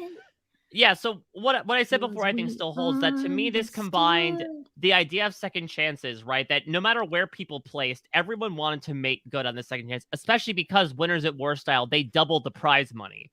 And so it was even more high stakes than ever, but definitely combined with the emotionality of a Winners at War, which is interesting because while the winners had won before, a lot of them came back to prove something. These people did the same thing, but without the winner aspect. Like, a lot of them want to prove that they can make the merge. A lot of them want to prove, like, okay, I want to fix these components of my game that made me lose the game the first time. And so you found a lot of aspects there that had people having some, like, genuine emotional breakdowns there. I think I saw more tears here than I would in a new player season. I think it's then after Survivor 43. Yeah, well, just from me in the past week on this podcast. More salt than in all the ocean that Jonathan was pulling people through with the ladder. What's interesting though is, like, while we saw that, it perhaps came a bit counter to like a lot of information. Interestingly, so the US, we say, perhaps relies a bit too much on backstory. Despite it being a returning player season, we actually didn't get a lot of backstory whatsoever about what players have been doing outside of the show. It really was through a lot of information that Shannon and I gathered through our preseason interviews, that some of the most tragic stories, like Killarney and just the devastation she faced, losing the people closest in her life to COVID, one right after the other, only came out near the tail end of the show. And I think it was a really interesting piece of editing. I think some people call it game body. I don't want to go that far, but I do think it was interesting that a lot of the storytelling was focused on the season proper rather than the stuff that was going on outside of the season, even for a returning player season. Yeah, there was a ton of emotionality, but it wasn't in the backstories. I thought this was such an interesting, consistent theme of the year, in that there was criticism for the season for not having enough backstory. 3 months later, there's criticism of 43 for having too many backstories. And it probably is maybe that there's like a middle ground. That's probably where I sit. I'm team backstory. I would have liked it more in Survivor South Africa. Yeah. But I also understand how maybe there should be more editorial choices in 43 to not make it feel like so random and make it feel a bit more meaningful. Like when we're just getting one after the other, it's a lot. But I do like the backstories and I do connect with the players that way. In saying that, I felt like Return of the Outcast was super emotional. It was just the emotionality of the game. It wasn't like, what have you been through? But it was like, how did you experience getting voted out? How has that impacted you? More than it was more like broader real world consequences. But it was just funny that was such a big talking point. I will say, so many highlights in the season. Oh, so many. I cried so much through any pre-merger that went home. I was pretty much crying. So many highs. And before this podcast, I asked Mike what his favorite episode / moment of the year was, and he said my favorite as well. The fact that Mike and I can watch 4 seasons and come to the same best moment when there was so many contenders shows how amazing this moment would be, where the underdogs flipped on what was already going to be a blindside. They blindsided the blindside, and my favorite moment of the entire year was Peter said, pause the TV, and we paused it on what was Dino's vote and the biggest move of the season, and Peter said, I'm pretty sure that says Chizzy, and we'd been called out on the voting parchment. And to me, that will always be the number one bias. But like, anyway, best episode of the year, one of my favorite moments in Survivor history. And I mean, 42 was also incredible and had moments, the Jesse moment, amazing, things in Blood versus Water as well. But the highs that we hit consistently pretty much every week in this season it's just very hard to compete with that. Yeah, I can't think of a week in Survivor from a multi-episode format because that should be something else that was said. Return of the Outcasts, due to circumstances by the network, had to do a 24-episode season, 4 episodes a week, one right after the other for 6 weeks straight. It was a lot, but those that were along the ride for us, we had a very good time. And I cannot think of like a multi-episode week as strong as the merge week of Return of the Outcasts, where we got the Tony boot, the Dante boot, the Steffi boot, which is what you're alluding to, and then the Meryl boot, which is like Reichenbach-esque, where they convinced Meryl to play her safety without power, her tribal council pass, on somebody else, then go home with a 50-50 coin in her pocket. Like, there was a lot of advantages. I guess that probably also should be said. Like, yeah, you can hear that from that's the thing is, like, we talk about the emotionality and a lot of like the relationships that were involved, and we saw that bear out, particularly when it came to the end game. But there was also such awesome stuff going on, even going so far back as like the Tevin blindside was episode 4. But I loved how that came together. Where this was a guy who was on top of the tribe, had an idol that he found that episode, yet as one guy, Phil, says, I think it's time we get rid of Tevin, and was able to cobble together, much like a Rob Cesternino back in 2003, all the loose ends to create this 5 majority out of 9 to blindside this guy with an idol in his pocket. And it just shows also the high caliber of play, and goes to show again why this theme works so well, because you never know which way the dice will roll. People were cast on these shows for a reason, no matter how they did. And getting to see people like Phil and Dino and Felix and Teresa get a second chance on everything, despite how they placed in their first season, just goes to show how random Survivor can be sometimes. I think as well, just like as a last point, like there was a lot of great production elements, not to like really credit us for that, like that's all LaRue, but like something they've been talking about is how the after show is kind of cruel to these finalists, and they did it the next day. So like that's something that they've been asking for, because you know LaRue watches the US and reads all this commentary. Like there are fans making it and really listening, and then they will make the adjustments that people want for that. In fact, I actually think that that was something. Is that something LaRue was always going to do? I'm trying to think about the timing, but it was definitely something that was well received. Yeah, and also all the pre-merges were there because it was filmed locally. Yeah, so it was like really, that's the thing is Survivor South Africa. I don't want to suck too many kneecaps here, but I do think that it most of the time fits that happy medium of, I think people talk about the extremes of like US and AU. This is what happens when you have a super fan who is a showrunner, is that LaRue is able to like incorporate all that into mind and make small changes that seem minuscule on the outset, but like a ripple have such ramifications, like just taking a day for the finalists and the jury to like sit in their thoughts before coming back the next day was such a small choice, but works so well. And actually having these guys and someone like Shane, who, you know, gets, you know, 2 jury votes at the end of the day, but ends up losing out on 2 million rand, able to gather himself and come back the next day and talk it through. Yeah, I think that's a real no-brainer. And I feel like that after some of the comments from Owen and Cassidy, like I do think that the production pays attention to this stuff. Like Survivor 44 is you know, in the can. I can't imagine that they changed it, but I do think that there's a possibility they change that for Survivor 45. Yeah, I mean, it was very lucky that they could bring back the pre-mergers because so much of the theme was that pre-mergers matter. So it's just like a bit unfortunate if logistically you can't do that, but it definitely adds a lot as well. And you know, I like seeing people all dressed up. Like I think that was something that we really enjoyed of the reunion. It was like, oh, like they're, you know, different people now. Yeah, well, and not and they only weren't that, eating pizza, Rob, at all. No, and not only that, the final tribal council featured something that was brought up in the pre-merge. One contestant, Shona, in the very first tribal council she went to, made a fake idol and hid it under the fire pit. And in the final tribal council, Dino reaches under the fire pit to hold up the Shona idol to make a point of like, I knew this thing was here the entire time, and I made an effort not to go for it to prove like the game that I had to play.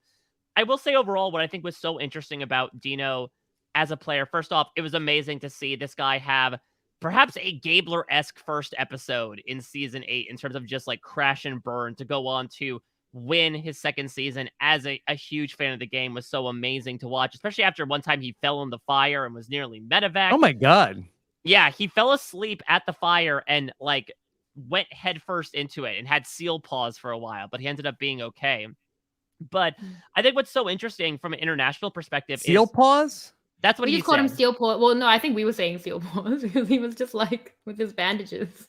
But one thing that's interesting is comparing him and Mark, which I think is a bit different from Gabler and Marianne, is that in both cases, these two guys really mastered the art of like not even surrounding yourself with meat shields, but like surrounding yourself with threats that also want to work with you, right? Like Dino had Phil and Marion, two people who no one wanted to take to the end over him. And so at the end of the day, he did win that final three immunity challenge. It took Shane over Marion. But either way, he felt like, he had a fairly good spot considering there were people in line in front of him to get cut. Same with Mark. That's why he ends up taking Josh with him to the Final Four over KJ. And so I do think it's interesting that both of these guys were able to specialize in identifying a couple of big targets that they got along with as well. So that they not only had that personal bond to not make it seem completely transactional. Okay. Anything else from the world of International Survivor before we start to wrap things up tonight?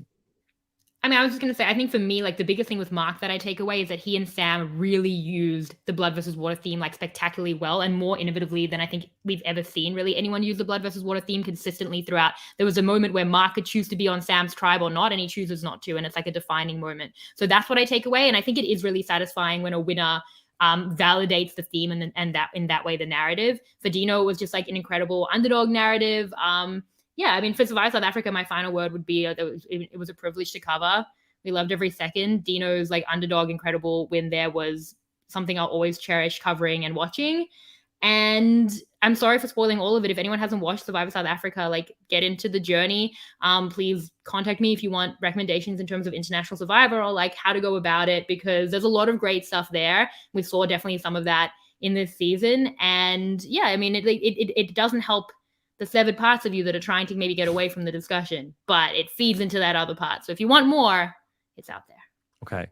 Let me bring in a question from Rudy in the chat. Did we ever find out who the monster is? It's Sam Moore. Backstage. That's who Mike met behind. Yeah. So I feel like that we dropped the monster in Survivor 43. Drop the monster. Cassidy mentioned it. Cassidy mentioned it, but Jeff never did. Jeff's like, we're kind of done with that. Yeah, we're not doing that again. Yeah, because it doesn't work. Because what monster? The monster is that you know exactly what's going to happen at every point. Very predictable monster. Right. It's like it's like the sequel to the horror films, right? Where you're like, okay, we hear the ha ha ha. We know that Mike Myers is around the corner. I was saying that I felt like they had domesticated the monster. Like they had taken the monster as a pet, and that like all of these things are here. Like there are still small tribes, there are all these things, but like because you know exactly how to deal with it and what's going to happen, like now we control the monster. So then like it's not really a monster. So that's why I think like that theme probably went. Yeah.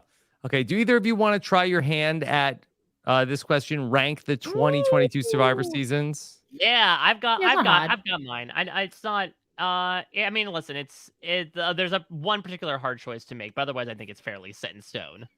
I think Return of the Outcast. South Africa, Survivor 42, and then I think 43. And then Blood vs. Water. I mean, Blood vs. Water was also just very long. Like, I always think, like, when Australian Survivor is bad, like, you suffer more for it because it's just, like, way more content. So, just, like, in terms of that, I would put it at the lowest. Yeah, just to be clear. So, yeah, Survivor 43 had 13 episodes. Australian Survivor ran for about that length of time, but had almost twice as many episodes, just to show, like, the comparison. I really go back and forth. I might eke 42 out above Return of the Outcast, just because Shannon knows this. I'm weird with new player seasons versus returning player seasons. I usually like new player seasons more than returning players. So I think just for me, the highs of and other 17 castaways on 42 just skosh out a bit above Return of the Outcast. But like, ask me tomorrow, it might be flipped the other way. I'm just happy we got a really, really all-time good newbie cast and a really, really good all-time returning cast within like 6 months of each other. Amazing. Okay. Yeah. All right. 2 great seasons. Anything else we want to say while we're here together talking about the year that was 2022 in Survivor? Now we got 3 more down the pike, right? So we know we have 44. First we have Heroes versus 2023. Villains. Yeah, which will I guess coincide with 44 a little bit, assuming whenever it drops. Well, yes, March 1st will be the premiere of Survivor 44. Yep, and then assuming 45 is going to be coming in the fall, assuming everything goes well with scheduling. Again, we speculated about this. It's going to be less so with Australian Survivor because not only is it half returnees, but they tend to recruit a bit more of less from people that are in the fan base. But I think we need to keep a pulse as to how 42 and 43 will influence 44 and 45 respectively. You know, we sort of saw through watching season 41 perhaps reflexively how maybe some people in 43 reacted from that. Will people watch 43 and say, okay, I saw what people did with those moves, let me react in that way? I think it's interesting to watch the cycle continue in that way. And I think looking back in the rearview mirror, if we do this 365 days from now, it'll be interesting to see as this new era continues, how much are cast looking back upon the last full season they saw and basing gameplay on that. Yeah, I think it's really interesting. I mean, for 44, what's going to happen with, I mean, there was a caged idol. Otherwise, I think we're seeing a lot of those new era elements. And then it's all how they build on themselves because it's just part of the big part of the new era is like referencing the new era and understanding like how those structures work because they're so similar. There are parts of that are really interesting. There are obviously parts of that where we feel fatigued, but I mean, that's super fandom. It would be hard for an Australian Survivor cast of newbies to be like, and like they're very much since when, but they're more like since when on like, oh, there's a merge. So I think that, you know, like that fandom is ingrained and like building on things that people are doing in former seasons for the US. I also wanted to say we're still waiting for word on what's happening with Survivor South Africa. Survivor UK will be part of 2023. Yeah. So big year coming up. Mm-hmm. Do you have a release date for that yet? Was it going to be mid-year or did I make that up?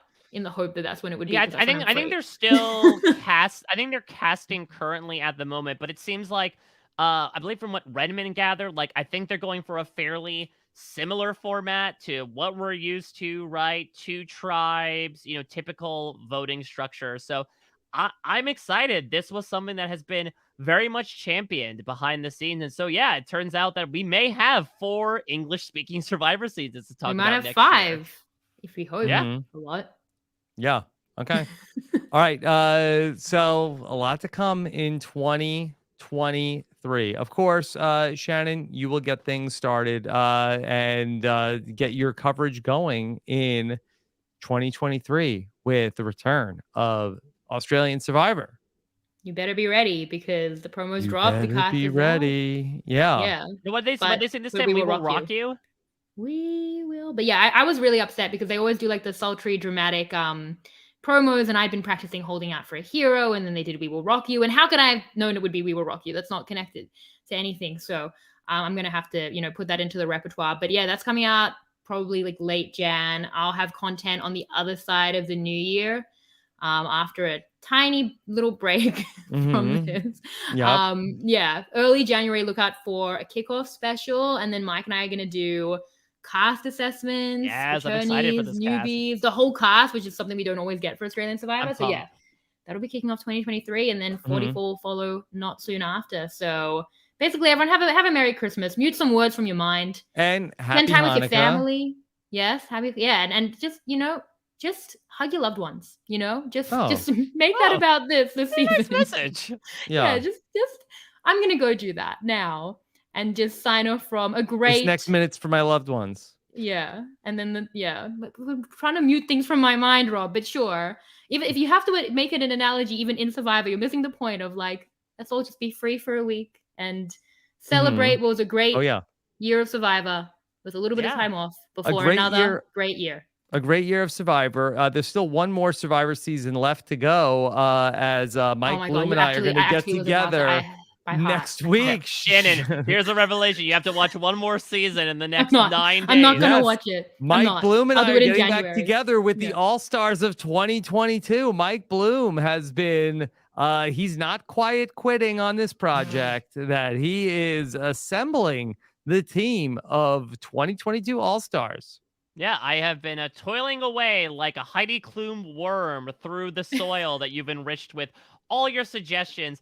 Keep them coming. I called out for suggestions of people things, memes, etc., stars of 2022 that you would want us to play a season of Big Brother stars, and really we don't want to do political. Okay, Please. it makes it not fun. So like And don't do Gabler. We all know. It's political at this point. we typically don't do reality stars. Reem You don't wanna be Daily is the lone divisive. exception to everything. So yeah, but unfortunately, I think reality stars, they've had their spotlight. Now is the time for Corn Kid. Yes. So we'll get into that at the end of next week. As you mentioned, though, Rob, you and I and Jessica Leese will get together, I think, Tuesday next week to do the year-end review for The Amazing Race, which is very exciting to talk about those 2 seasons. I just want to put out also like a blanket thank you to all the Survivor contestants that I had the distinct honor and service and pleasure of getting to speak of, whether from a U.S. or a South African perspective. Again, I'm so happy that the show has afforded you the opportunity to be able to tell your stories, to say who you are, and I'm happy to that platforms like Rob and I have been able to extend that to you, and Shannon as well with AU and SA, to like tell your own story as well, to show what the edit doesn't tell us and about your experiences out there on the island. We take so much value from the journeys that you all have out there, whether you be first boot or the winner. And getting to talk with all of you and see all of you out there was truly a distinct pleasure in a really, really great year for this show that we have been loving for 20 plus years. So thank you all. And thank you for everybody who checked out all the words I wrote and all the stupid words I said over the course of these past years. Yeah. And the gestures, especially. They were all incredibly appreciated. Like, I would not be where I am, especially without the 2 of you that I'm talking with, but also everyone out there at a Mike Bloom type. Best in 2022, we're also doing on post-show recaps. Did a lot this week where I talked about Stranger Things, Westworld, Star Wars. Again, it was a big year for television in general, not just Survivor. So if you're into the scripted side of things, be sure to check all that stuff out, as well as a couple other projects looming on the horizon with some new shows that are coming. So I have no time to dissociate. No words muted in my brain. It's all noise, and I'm loving every second of it. Because you know what, Rob, as you talked about in the very beginning, this will be a beginning of February. We'll probably do it all again, talking about Survivor 44 contestants. Yep. Ready to get it all wrong again. And thank you to the Survivor fans who allow us to get to talk about all this nonsense happening in the world of Survivor. Thank you for letting us do it for another year. We appreciate you so much. Thank you for checking out this look back at everything from 2022. Take care, everybody. By the way, be on the lookout for if you want to know why I've become the world's foremost Gablerologist, stay tuned for later on this week. We'll drop a special podcast on you in just maybe 24 hours from now. Until then, take care, everybody. Have a good one. Bye.